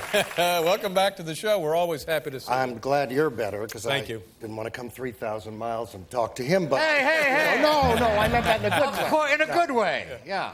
By the way, did you get the get well present I sent you? A present? It was a, was it a no. Well, what was it? You never got it? Well, give me a hint. Well, no, you would know. I'm upset. I don't know. I'll check. I don't think so. No. Well, I was upset because I never even got a thank you note. Oh, well, then maybe it wasn't. I have to leave a thing to my secretary because I'm a little... Carol, would you see what happened in the Mercedes that was sent to David Letterman, please? Jeez, that's very nice of you, Albert. Thank you very much. Well, if you didn't get it, it means nothing. You look good. I'm assuming things have been going well. How have things been going? Listen, I want to stop this. I need, if you don't mind, I need to use your show for my own benefit tonight. Well, sure. No, Whatever you need, sure. Look, I'm going to be, I'm always honest with you, so let me be honest. All right, I appreciate that. I've been seeing a psychologist for a while, and I've had, some problems sleeping and that, and she said to me the most interesting thing. She said, your whole life, right, all you've ever done is you've gotten laughs.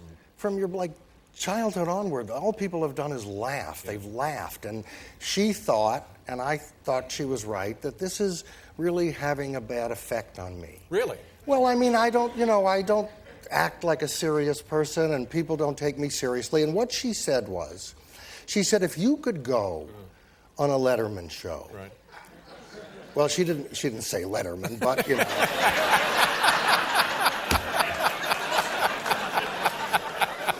I'm here. That's the important thing. Yes. Right. No offense taken. She said, if you could go on a Letterman show and have a segment that's serious for once in your life, a serious segment with questions and answers where people don't laugh. She said she thought that would be it. I wouldn't even have to see her anymore. Right, but I'm not sure people would watch that. Well, it's not week after week, So, but there's a certain expectation of you because you are very funny. And by the way, Albert, it's a gift. David, I'm trying to get better. So if you will help, I don't want to stand in the way of that. If you will help me and the audience will help me, and I know this is a surprise for you. Yes, it is.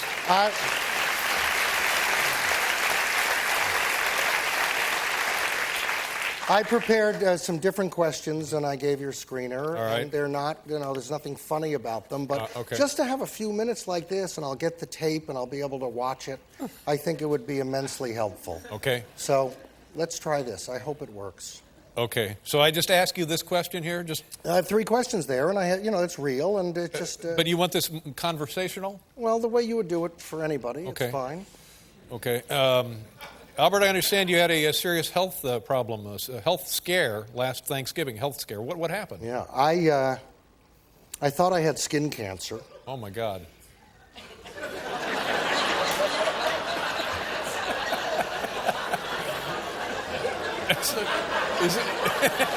You really shouldn't be laughing at that. David. I don't know what the problem is. This is going to screw me up for years. All right. I'll tell you. Anyway, I'm going to ask the question again? No, I think we heard the question. Okay. I was carving the Thanksgiving. I had 12 people over. And I'm carving it. The skin of the turkey gets onto my skin. I see.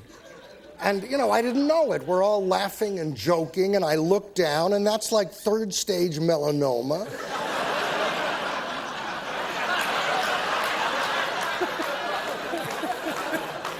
And fortunately, with dialing 911, it fell off, and then... Well, it has a happy outcome, though. Yeah. Let's go on to the... Next question? Yeah, next question. Albert, I understand you recently took a bad fall off of a ladder. Are you okay? Well... Took a bad fall off a ladder. Okay.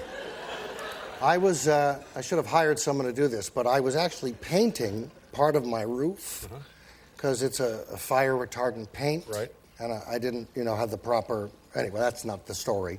I was like 12 feet up. Now, David, I love roses, and I have these rose bushes in my home. I don't know if you're familiar with... Never been to your home, no. No, not my home. I'm sorry. Okay. I'm sorry. Fine with me. Anyway...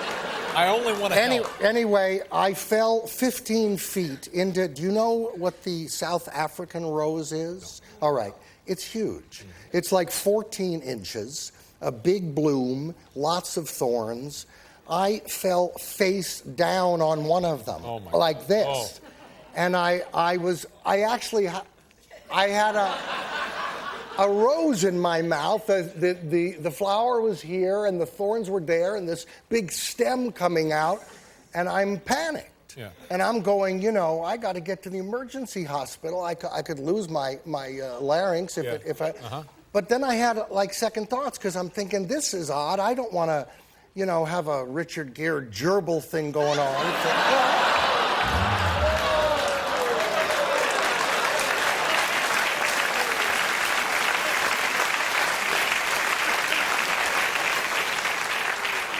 And anyway, I decided to go to the hospital, and thank God I did, because he said that one of the thorns was like a half an inch from my trachea. But sure enough, David, I'm eating dinner 2 weeks later in a restaurant in Hollywood. I hear the waiter whispering to somebody. Yeah. That's the guy that went down on the rose.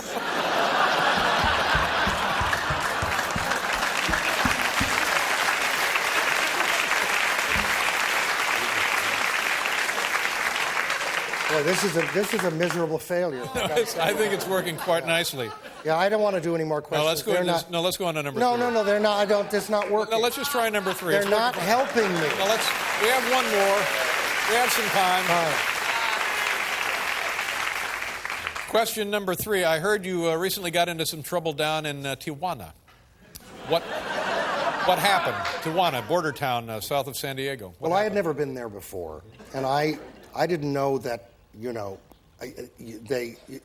I thought you could just see one of those donkey sex shows. I didn't know you had to be a participant. Well, I'm not. Wait a minute. I'm not. I'm confusing you. I didn't mean a participant in the show. They wanted me for the cleanup. So I don't really think it's worth talking about. But I'll tell you, I sense there's a few people in the audience that understand that what I'm trying to do tonight. So for those people, regarding this last question, if you go to donkeysexshow.com and click on my picture, you'll get the whole story. They have a website. Yeah. Oh, my. Well, I enjoyed that, Albert. I hope it did you some good. It did me a lot of good, David. Now, Sunday, of course, is Mother's Day. Will you be spending time with your mother? I will, yes. Mm-hmm. My mother now is, she's in her early 90s. Early 90s? That's great. Yeah, that's amazing. I called her today and I said, is it okay if I tell your age? And she said, well, honey, what are you going to say? And I said, well, you're going to be 93. Wow. She was funny. She said, say 90.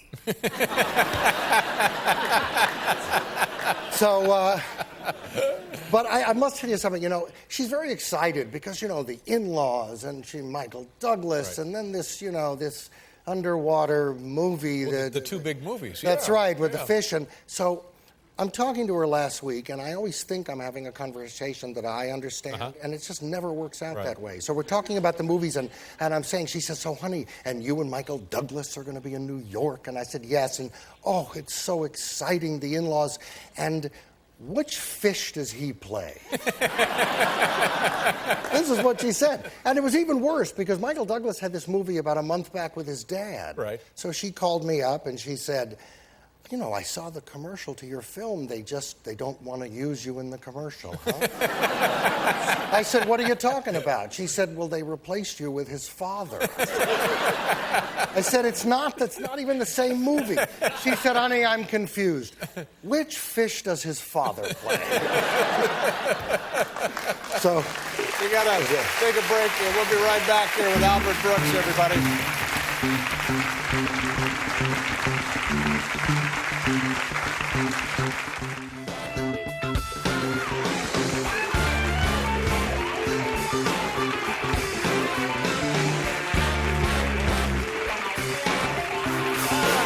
Here with Albert Brooks.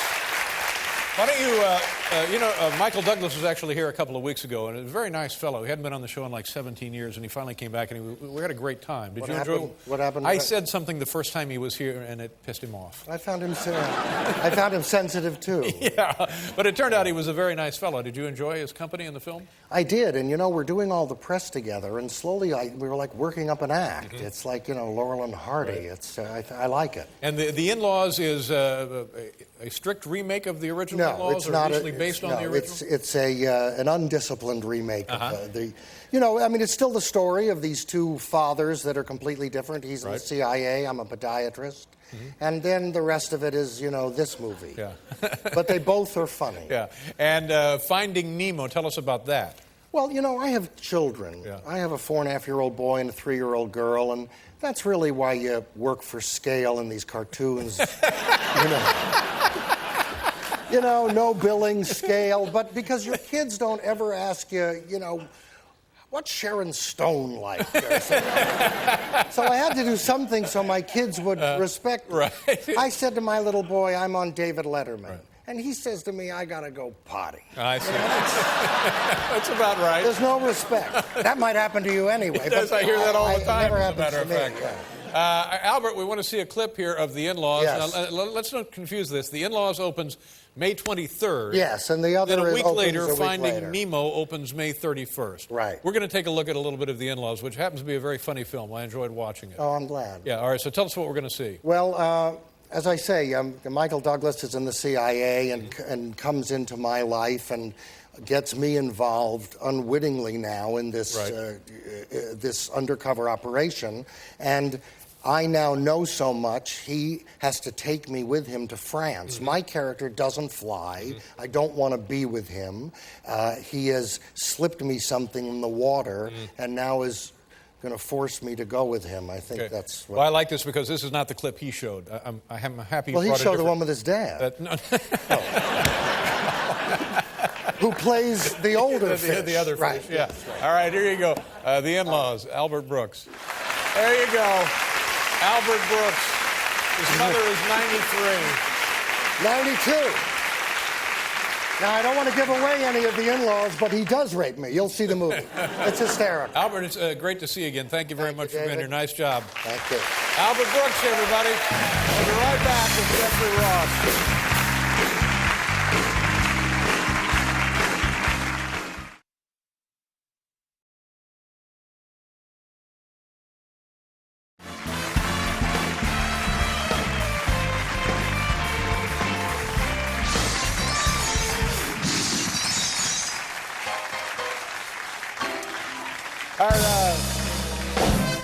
Our first guest directed, wrote, and stars in a new film entitled Looking for Comedy in the Muslim World. It opens January 20th. Ladies and gentlemen, the always funny and entertaining Albert Brooks.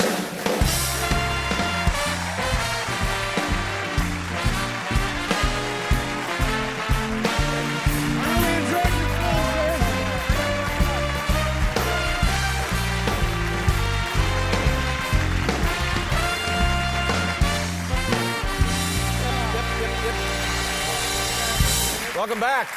Thank you. Good to have you. Thank you. This is an emotional evening for me. Really? Well, I've had a knot in my stomach all day because obviously this will be the last David Letterman show I will ever do. And well, Albert, what's the matter? Are you? I hope you're not ill. Ill? Yes, you're not ill, are you? No, this is your last week. For the show? Yeah, aren't you off on Friday forever? No. I have another 2 or 3 years. No. What do you mean? Well, the William Morris Agency said, go now, it's his last week. And I'm sure I read this. I'm sure I read this in page 6. I don't think it's true. I mean, I think we're going to be here another 2 or 3 years. Oh, man. Well, that's good. It should make you feel good. No, not tonight. It screws me up. What? I had prepared. I'm in trouble. What's the matter? Well, I had prepared an emotional goodbye, but now it's useless. I can't do it. You want? No, wait a minute. What was it? What were you thinking about? Well, I mean, to me, the most powerful moment in television in the last 35 years is when Bette Midler sang goodbye to Johnny Carson. That was beautiful. And I had written something as my goodbye, but you're not leaving, so it's pretty stupid to do. No. Let's do it.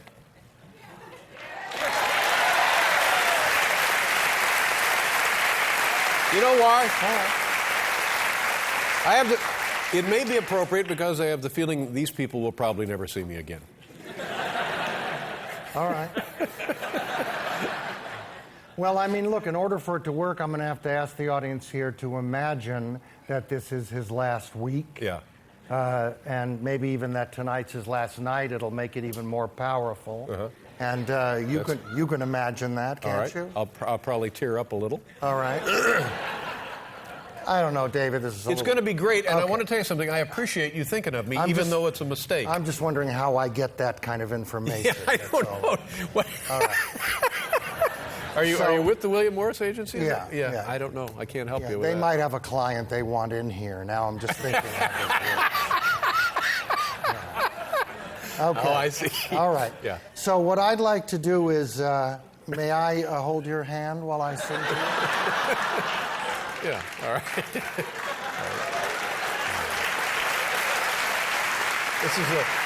This is a little. I mean, I think it'll be all right, but it's a little odd. Oh, Dave. You got your Brokeback Mountain. It's fine. Everything's all fine. Yeah. Okay. All right. So, Paul, can you give me a little thanks for the memory? Yeah. Sure. Thanks. Okay. You got it? Yeah. Now, you have to imagine that he's through.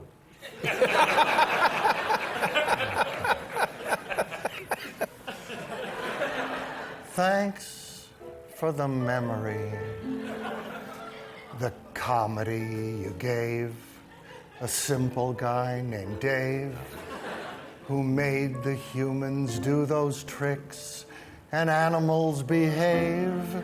Thank you so much. You were there when we needed you. You're so damn funny. You're not even a Jew. Always dressed in a tie and coat. If it wasn't for you, who would know? Will it float?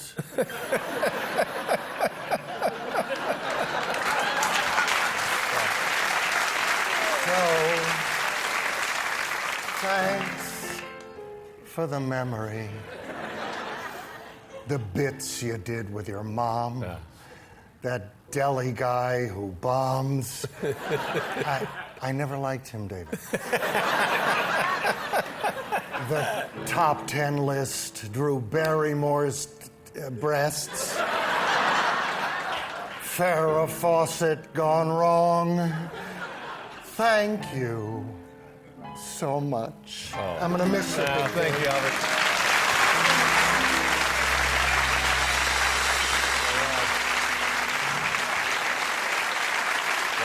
But seriously, seriously, thank you. No, but honestly, That was great. honestly, That really was great. level with me. You That were, was you were something. not through after Friday? No. Well, I need to tell you something. I ran into Les Moonves Right. in the lobby of the hotel where I'm staying. Yeah. You need to talk to somebody. Oh, really? I'm just telling you what's floating around. So, I may be the one who's misinformed. You might want to repeat this on Friday. All right. Well, I certainly appreciate it. We'll be right back here with Albert Brooks, everybody.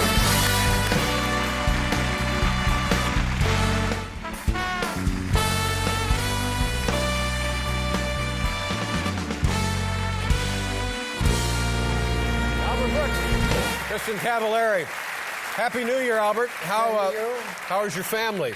My family's wonderful. You have 2 kids, is that right? Yes, I do. Welcome to the world of children. Yes. You know, we're both, well, my children are a little older, 7 and almost 6, but it's interesting later in life.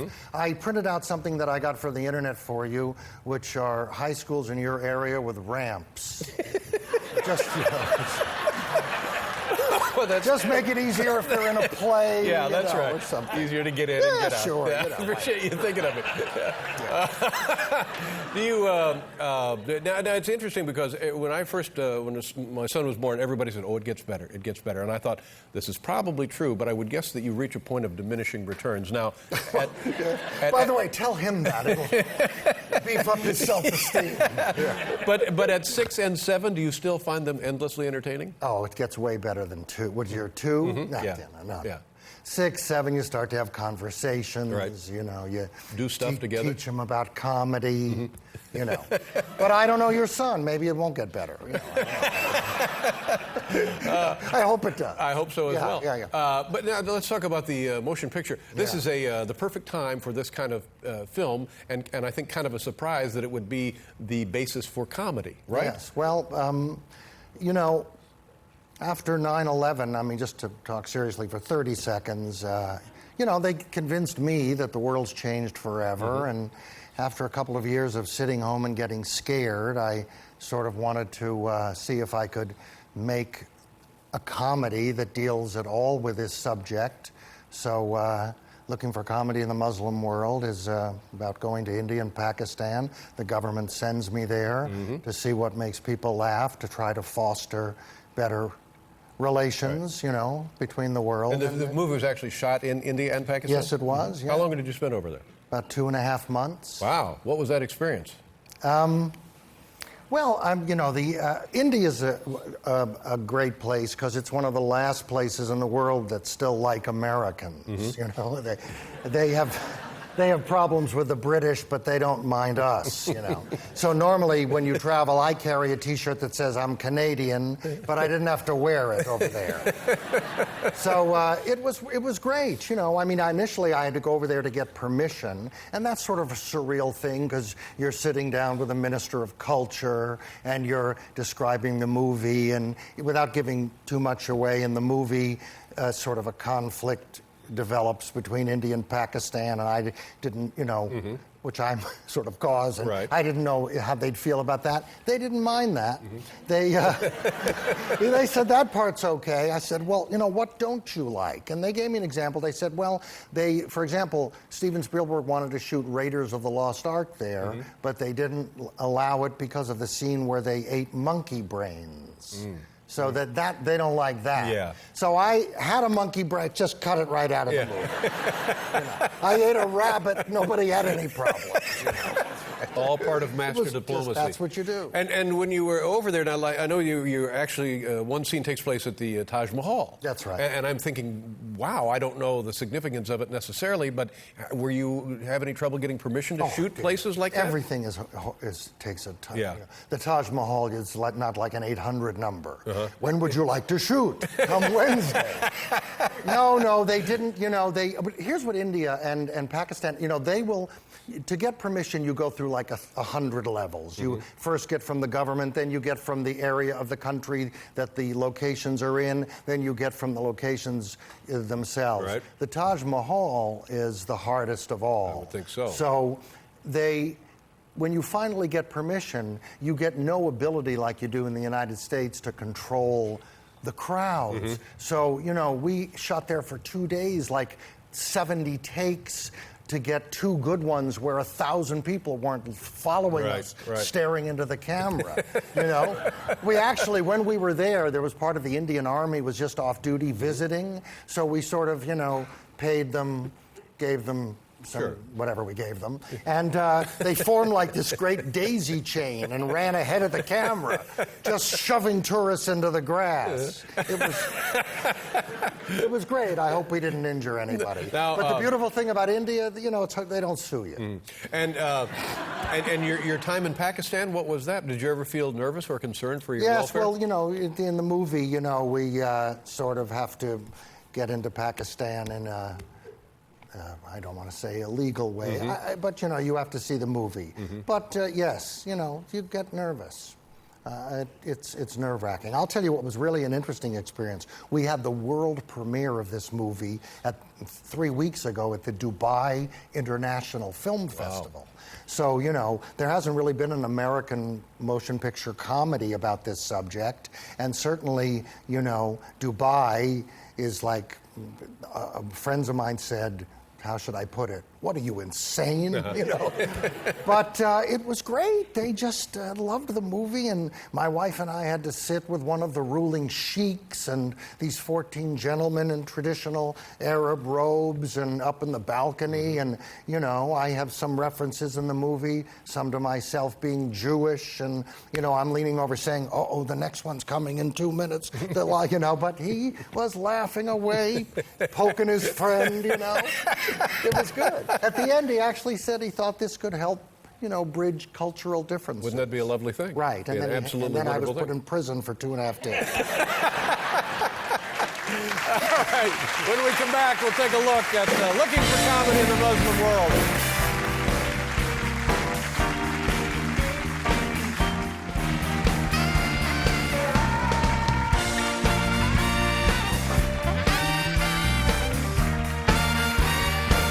Brooks, ladies and gentlemen. Can we save you a place on the love train? Yeah. Good. Good to have you along. The clip we're going to see now, Albert, tell us about it. This clip was picked.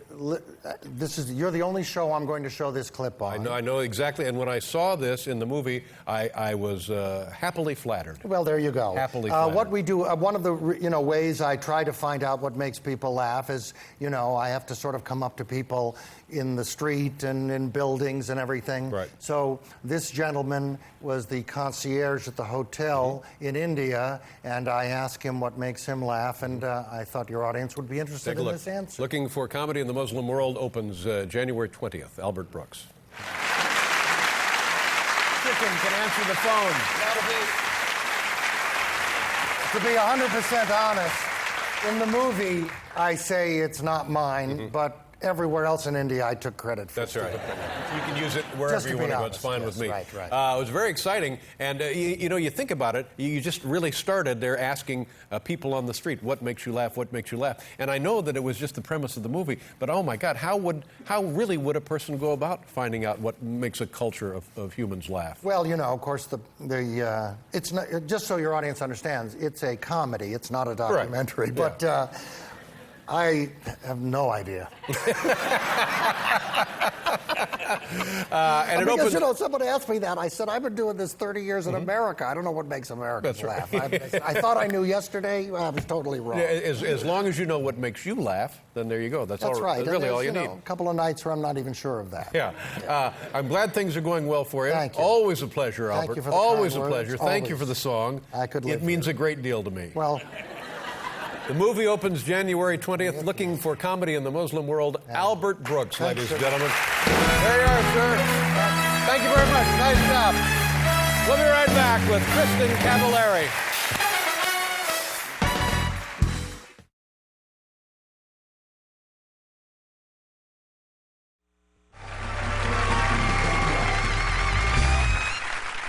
And now listen to this. Our first guest is an Academy Award-nominated actor. He is a renowned writer and director. This is his first novel entitled 2030, The Real Story of What Happens to America. It's in stores tomorrow. Here's the always entertaining Albert Brooks, ladies and gentlemen.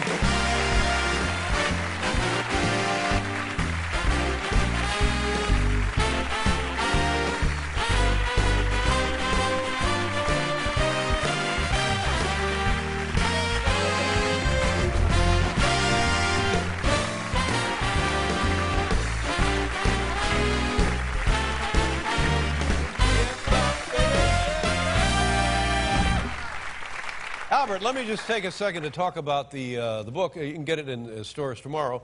Already, it's amassing tremendous reviews. People love the book. You must be very gratified about that because, first of all, writing a novel, and look at that. That's a real novel. Look at the width of that. That's a real novel. That's 200 pages plus. That's right. That's a lot of work. I'm guessing you took a couple of years to put this together. And for your first effort to be published and get great reviews, congratulations. My hat is off to you.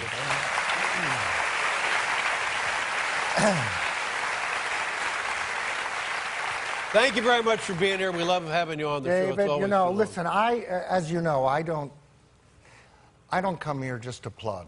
I've always treated this show as I try to do original, you know, we generally have two segments, and I try to do some original comedy in the first segment. Yeah.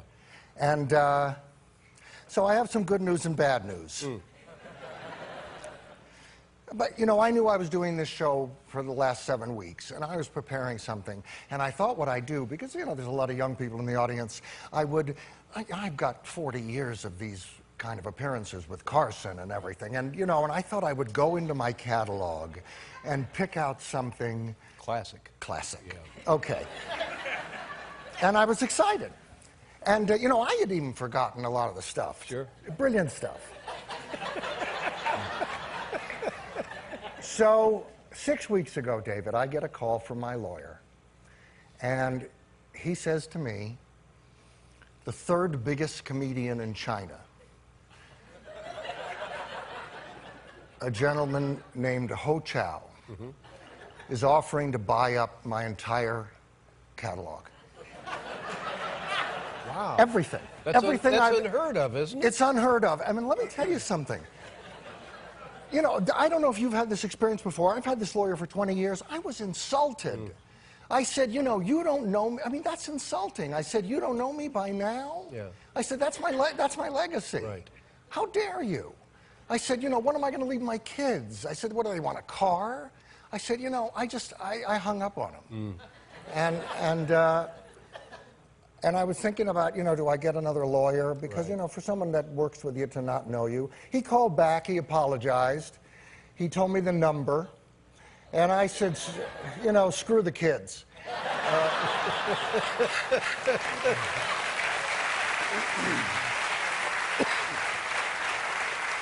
Sell all of that crap, get it out, it's fine. You sold all of your material. I sold everything. The classic stuff, the signature pieces I to sold everything. the number 3rd comedian in China. Well, Yes. now, and you got a nice number for it, obviously. Oh, David. Yeah.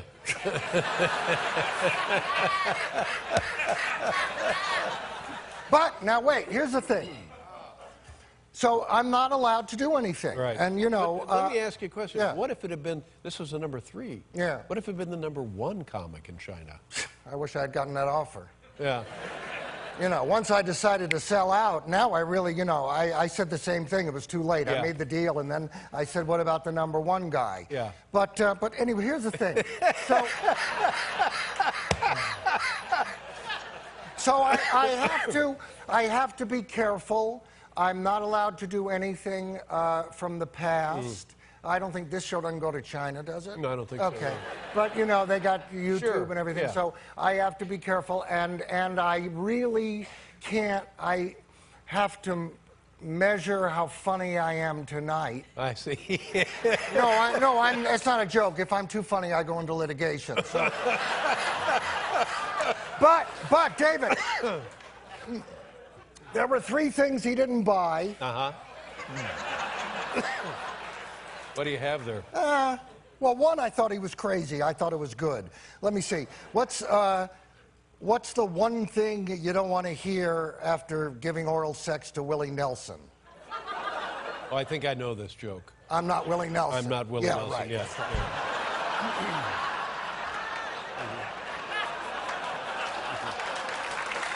That was yours? That was yours. He says to me, Ho says to me, they don't know Willie Nelson in China. I said, what, you can't substitute an old, ugly Chinese singer? Yeah, right. It works with any... No wonder he's number 3. The guy. The other thing was a very funny bit on Chinese food. He says we just call it food. It doesn't work.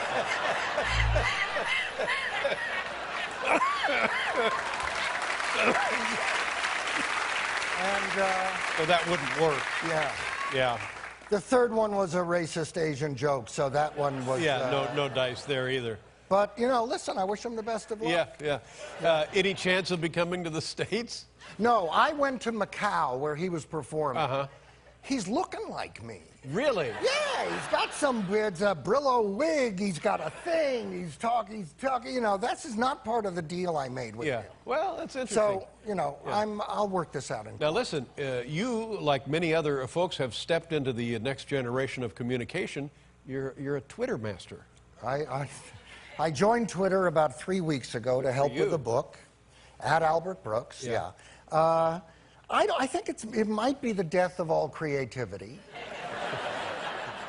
Because I spent my whole life sort of being the anti-Bob Hope, you know, deconstructing comedy. And here I get up, I have a cup of coffee, a giraffe and a Jew walk into a bar, you know. So, but, you know, it's interesting. The thing is, you amass a lot of followers. Yeah. And I've got like 80,000 now. And last night I was drifting off to sleep thinking, you know, what could I do with these people? Right. Maybe I could take over Egypt, you know.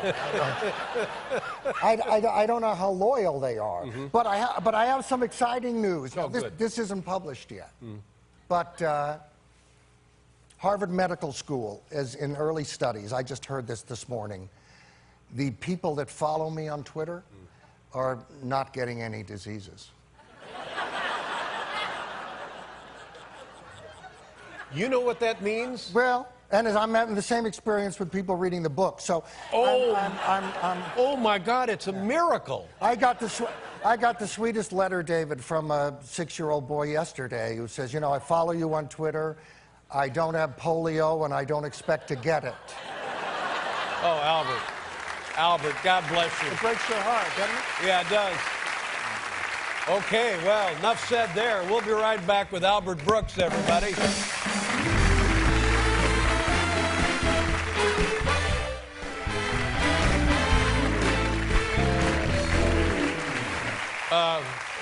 What about the capture of Osama bin Laden? I bet that got your attention.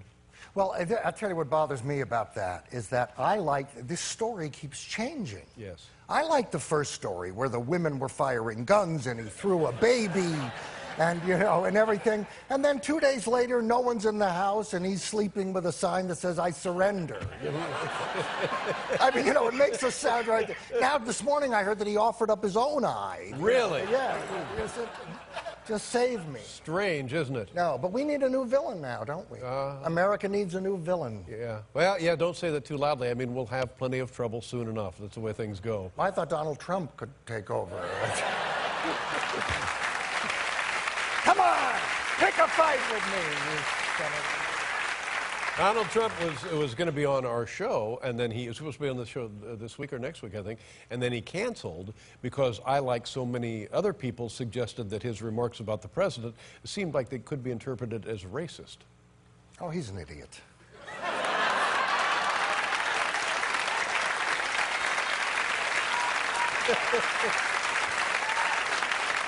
Well, I was hoping he would come on the show and we could talk about it, and then he could perhaps apologize or at the very least explain his position. Wait till this show's canceled. He'll come on. Yeah. Now, how about, Albert, how about the royal wedding? Any interest there? Oh, David. Well, I mean, you know, I had no interest in it, and then the morning of, I couldn't stop watching. Really? You know, listen, I mean, it has always been horrific, the idea that, you know, there's been many people on this earth that have, you know, wanted a world without Jews. But there I saw one. Oh, my God, it was so appealing. You know, I mean, my God, 6 hours. I had a Westminster Abbey. Oh, it's so beautiful. I want that dress.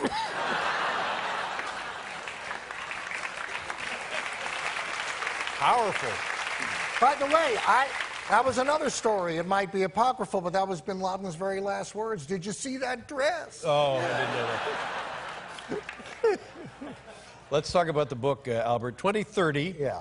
The real story of what happens to America. Yeah. And God bless you for having the vision and being able to articulate it. Tell us about the genesis of the book and take us through it. Well, I've always liked stories about the future, but, the future stories they never come true. And that always, I read 30 years ago about flying cars. Right. Come on, there's never going to be flying cars. Did you ever see old people drive normally? You think they're going to fly? Turn left, oh, jeez,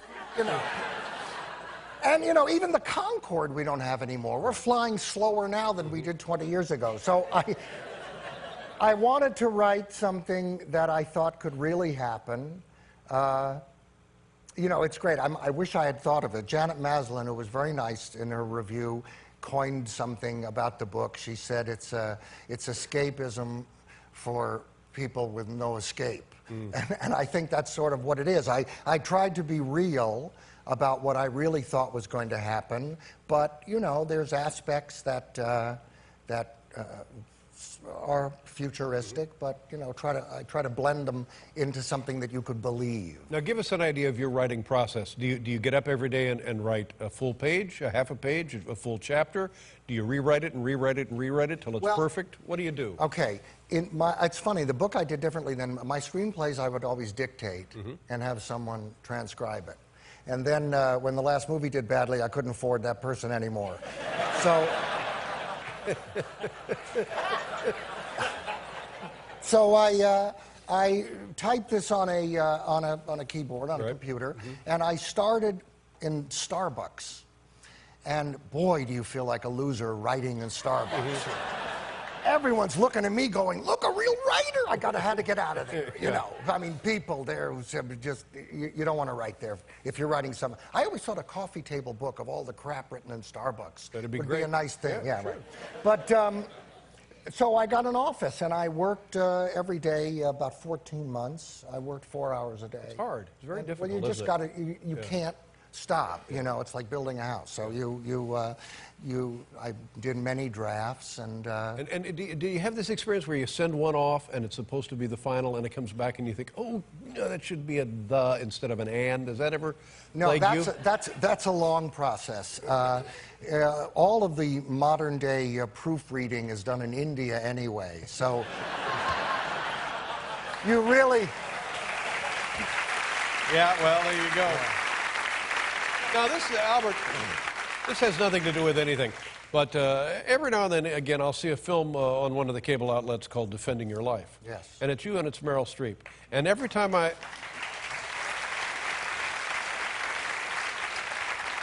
watch that film, I find it more and more impressive. And as a piece of work, and as the author of that and one of the stars, my admiration for you only grows immeasurably. Congratulations on a great career. I would say.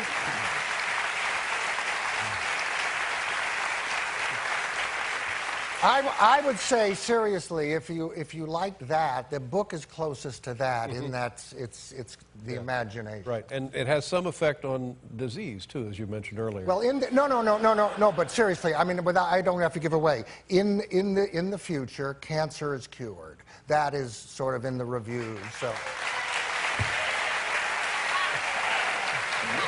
Oh, you don't. You better read and see what happens because of that. Yeah. Because I don't. Now, David, before I go, do you mind if I would do something? No, please. Because I know in the mass world of media, things don't get attention unless they go viral. Right. Would you mind if I hold this up and kiss you on the lips? Please.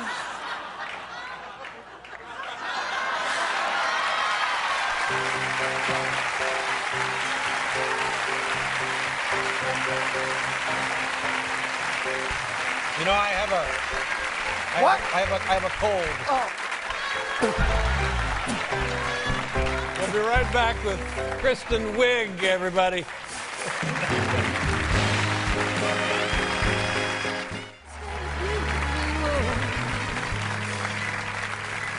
I'm telling you, this is not allergies, Albert. So, sure, go tell everybody we made out, but at the end of the day, you know what I'm saying? Yeah.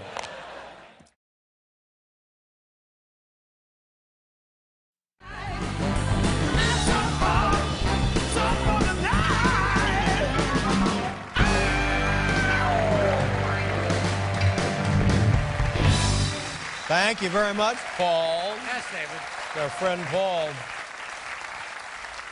I'm so happy to have this man on the program tonight. In show business, there's just a handful of people who are genuinely funny and genius level, high quality, real funny kind of guys. Yes. Funny. And this is one of them. That's a pretty short list, my friend. I'm telling you. And this guy would be right at the top. He is an Academy Award nominated actor and a renowned writer and director. He stars in a new film entitled This Is 40. You can see it, for the holidays, beginning December 21st. Ladies and gentlemen, how about a nice holiday welcome for our good friend, Albert Brooks. Albert, come on out here.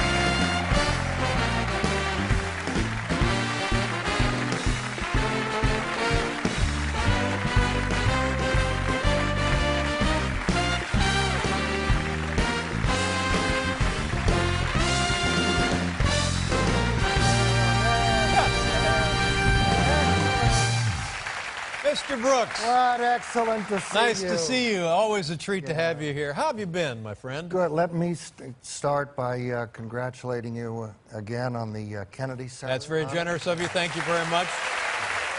Some kind of a mix-up. Right. What? Was that the real one? I don't know. It all seems like a dream. Well, there's now. a Ted Kennedy Center thing in Florida. And I didn't know. Oh, maybe I went to the wrong place. So, was the president there? President was there, yes, sir. So you and I have something in common now. Oh, yeah. Well, I didn't meet a president, but about 25 years ago, I got a letter. I think it was a form letter from Richard Nixon. Oh, yeah. Yeah, thanking me. I did a litter on the highway campaign. So I framed that, and it was, you know, but I didn't get a medal. Well, it's still each meaningful in their own way. Yeah. You know, I have enjoyed your work in film, and I really enjoyed the last picture you were in, your nomination. I wanted to congratulate you for that in Drive. Thank you. Evil, sinister, horrible, soulless fellow. Oh, I thought you were introducing somebody. Yes, our next guest is an evil. I thought that was a quick segment.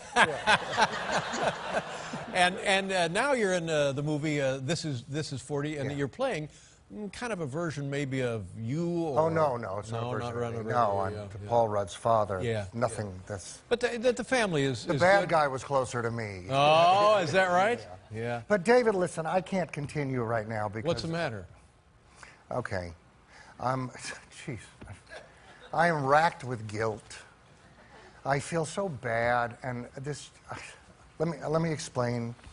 People know how these shows work. If you book the show, a producer calls you. They ask you what you want to talk about, and then Dave has the questions there. I mean, they know it's not all made up. It's an outline. Yeah.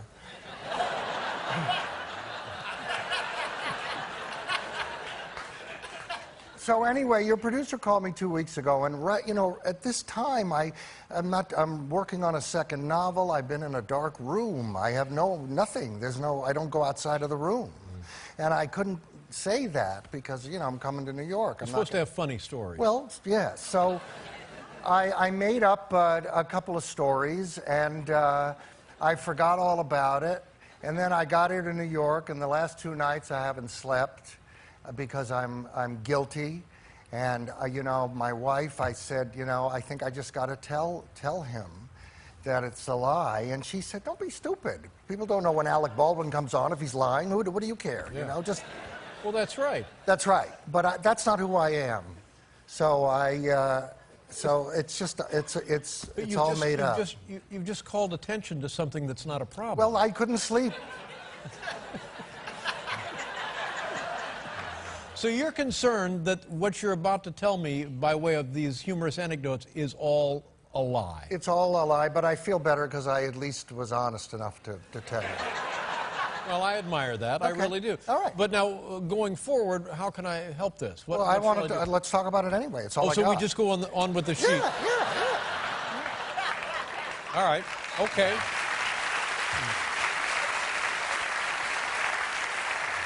So I just ask you the question. Yeah, like a show. And then what follows is completely untrue. Well, that's not...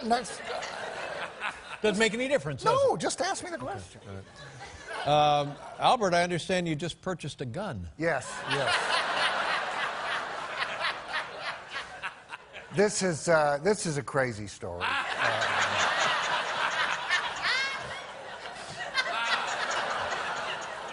Do you own a gun? No, I don't own a gun. Well, I always told people I did, and I didn't, and I thought it was time to change that because, you know, I think they can sense if you're telling the truth. Yeah. So why would you tell them that you did own a gun? just I don't want them bothering me. Oh, I see. You know, Yeah. I used to have, say, dogs when I didn't have one either. I just kind of, you know. So anyway, I decided it was time, and only a few Walmarts still sell them. There was one about 90 miles from my house. So I went there, and it was a beautiful store, large. You know, they're all nice stores. And in the back, they had these hunting rifles. Oh.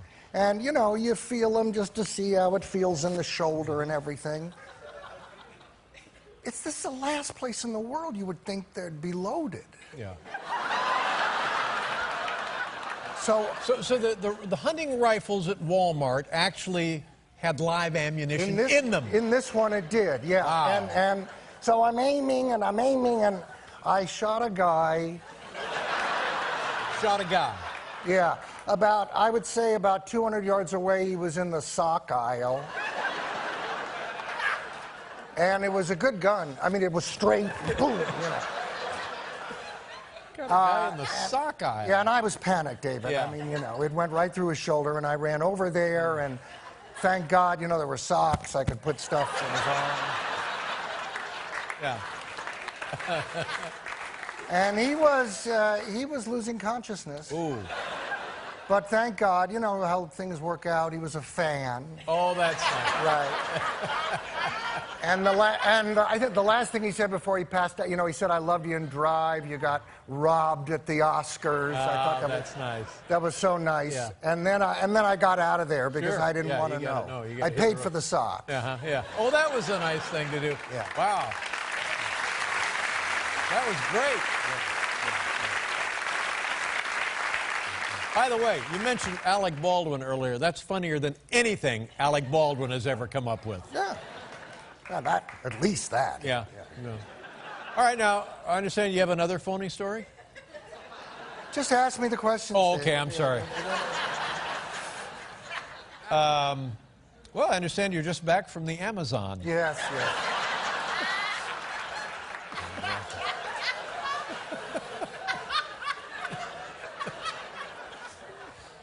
This is crazy. Oh, yeah.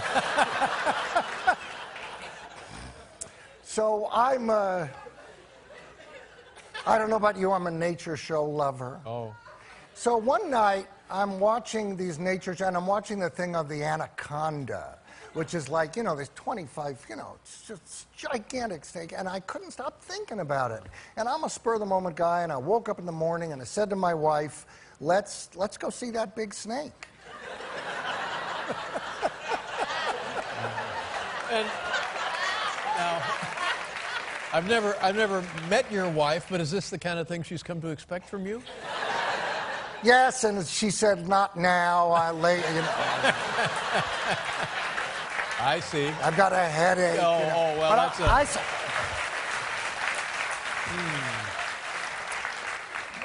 I said no, literally. I said, let's just do this. Yeah. We're that kind of people. We're spur-of-the-moment people. So I went on Expedia, and I looked up, and, you know, they had a few hotels at the Amazon. One, I forgot, the Amazon Arms, I think it was called, or something. And it looked all right, but every comment had malaria in it. So. Oh, I was going to ask you about that. You got to get shots. Oh, I take shots no matter, even if I don't go anywhere. Really? Well, sure, yeah. David, you're stupid not to get a malaria shot every couple of weeks. Every couple of weeks? Well, anyway, so So I didn't book, I said to Kimberly, my wife, I said, let's just go. Let's just be spur of the moment. And she said, it's halfway around the world. I think it's a bad idea. And I said, come on, man, trust me. You got to live. So we fly to Lima, Peru. And it's Lima, by the way. Okay. I thought it was the bean. No. But it isn't. Lima, Ohio, Lima, Peru. That's right. But unless you travel, you don't know this stuff. That's right. Yeah. And then, David, we took I didn't have a plane reservation to get from Lima to the Amazon. Is about a 2,000-mile train ride. It's a horrible, horrible train. 2,000 miles? It's the opposite of the Orient Express. Uh-huh. Yeah. I looked it up in a brochure. It's the worst train in the world. Oh. So we were not feeling good. The shots weren't really working. And we get to the mouth of the Amazon, and sure enough, this one hotel, everyone is coughing. Everyone, you know, and they had a room that overlooked the parking lot. Oh. But you don't want to travel. I said, do you have anything overlooking the river? Sure. Yeah. And they said, no, just this. And so we didn't stay there. And then my wife started to get furious, and, you know, you've wasted my time. And I said, that's right, there's other places. Right. We walked a half a mile. It looked like, I thought it said Hilton. It literally was the Hell Inn. Oh. The Hell Inn. And they were booked. And, they were booked. Yeah. It's funny. And then there was one place that said $5 a night, but it was a sign at the end of a spear. And you know, my wife said, let's just stay there. And I said, I think it's a tribe. You know, that would be fine. I don't want to sacrifice my wife just to get a good night's sleep. No, no. So we got into this huge argument in the middle of the Amazon. We're arguing about, she said, this is the biggest waste of time I've ever had. You're an idiot. And even, like, I think a pygmy asked us to be quiet. You know, we're yelling. And she said, in my whole life, I have never completely wasted 2 weeks. This is absolutely good for nothing. And I said to her, it's a great Letterman story. Oh, yeah. That's right. That's exactly right. Yeah. Right? Yep. Wow. Wow. And did you ever get to see the big snake? No. On the way back on the plane, that show was on again. The Geographic show. So you got to see a little taste of it on the way back. She saw the big snake. Well, that's good news for everyone. Yeah. We'll be right back here, ladies and gentlemen, with Albert Brooks.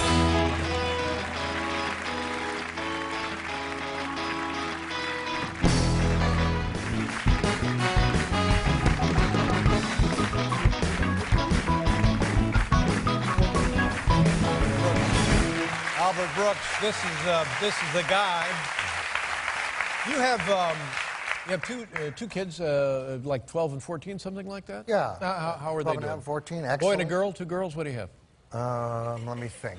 I have a boy and a girl, older and younger. And going into the teenage years, is that what is that like? Is that life on the edge, really? Have you seen the daughter on Homeland? No, but I like the description. No, I mean, it's fine. You know, listen, I'm lucky. I like, you know, just because you have kids doesn't mean you like them. Some people don't like their kids. I like my kids. Well, I like to hang around them. Yeah. And I waited like you did. I mean, this isn't this is my only family. I don't have older kids visiting them, staring at them. So this is all they know. Yeah. And do they? But you know, it's funny how you train. I mean, you know, look, your son's 9. Yeah, you know, they get used to you, whatever it is. I mean, they knew that I got him a trampoline. They knew I didn't want to jump on it with him. Yeah. As a matter of fact, the first time my son saw a father and another son throwing a ball back and forth, he thought it was abuse. Yeah, so they just adapt to whatever you tell them. Yeah. And the scenario that you painted for us there describes a certain way the part you play in the movie here. Well, the part I play in the movie is I'm Paul Rudd's father, and that's, that felt like a science fiction movie to me because I didn't think I was old enough to play it. And I asked Judd if I could have a cane, and he said, "No, you're fine." He kept saying, but I did secret things he didn't know about. I grayed my hair, I hunched my back. He still doesn't know. Yeah. But this was an interesting part because this is a guy who Paul is his child, but he then, as a second marriage, he did in vitro, not thinking it would take just to please his wife. Now he has three 4-year-old triplets, and he can't make any money. Right. So he basically, and he can't tell them apart either. No, doesn't know who's No, they who. look like 3 little Nazi soldiers. And so he can't. He needs Paul to support him, and life is really tough. Did you enjoy working with Paul Rudd and Judd Apatow? Absolutely. Yeah, it was a lot of fun. Absolutely. Yeah. Does anybody come on this show and say no when you ask that question? No, we've not had that. I mean, by the way, do you know what? I'm so sick of the damn internet. Everything is I'm reading. It says Angelina Jolie shocking news. I thought she was a man. Oh yeah. It said she might retire. What is that? What is shocking? Yeah. What's shocking? Yeah. She might retire. I'm sorry, I just can't. They use shocking for everything. Albert, I'm with you, buddy.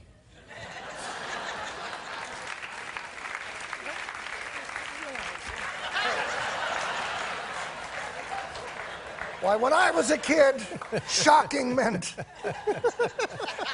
When I hate to keep doing this to you, but I saw Lost in America a couple of months ago again. Oh, what a delightful movie that is. Defending your life. What a great movie that is. Now, do your kids know that you're that Albert Brooks? I haven't really shown them the movies yet because I don't want to see them not like it, because then I'd have to punish them severely. So I want them to discover it. I don't want to see my kid after 15 minutes asking me if they can go text. I don't want to see that. No, that would be bad. So when it's time, when I'm in hospice, I plan to have a little screening of all the movies. But I think you're wise. I think you want them to come to it on their own. That's because right. Certainly, as you described, you don't want to be disappointed. That's right. And then in your case, you would take that disappointment out on them. In my will, David, I have a detailed questionnaire about my movies. That if they can't answer it, very shrewd. There's nothing. They're not. There's nothing. I think you're onto something there. There's nothing. Well, let's look at a clip from the newest offering featuring Albert Brooks. Can I say what 40. this is? Yeah, tell us, please. Paul comes to my house, and tells me that he's got to cut back, and I'm not sure what he means, but he's really telling me he can't help Albert me. Brooks, This Is 40, opens December 21st. There you go. There's a little something for the holidays. Oh, my God, Albert. God bless you. God bless you. I wish you would come back. Please make up some more stories and come back anytime. I've got 2 that I'm just thinking of tonight. Okay. All right. Well, come back as soon as you can. Don't wait for anything else. All right, Dave. All right, just come right back. Thank Here you he so is, much. ladies and gentlemen, the one, the only, Albert Brooks. We'll be right back with Diana Krall. Yeah.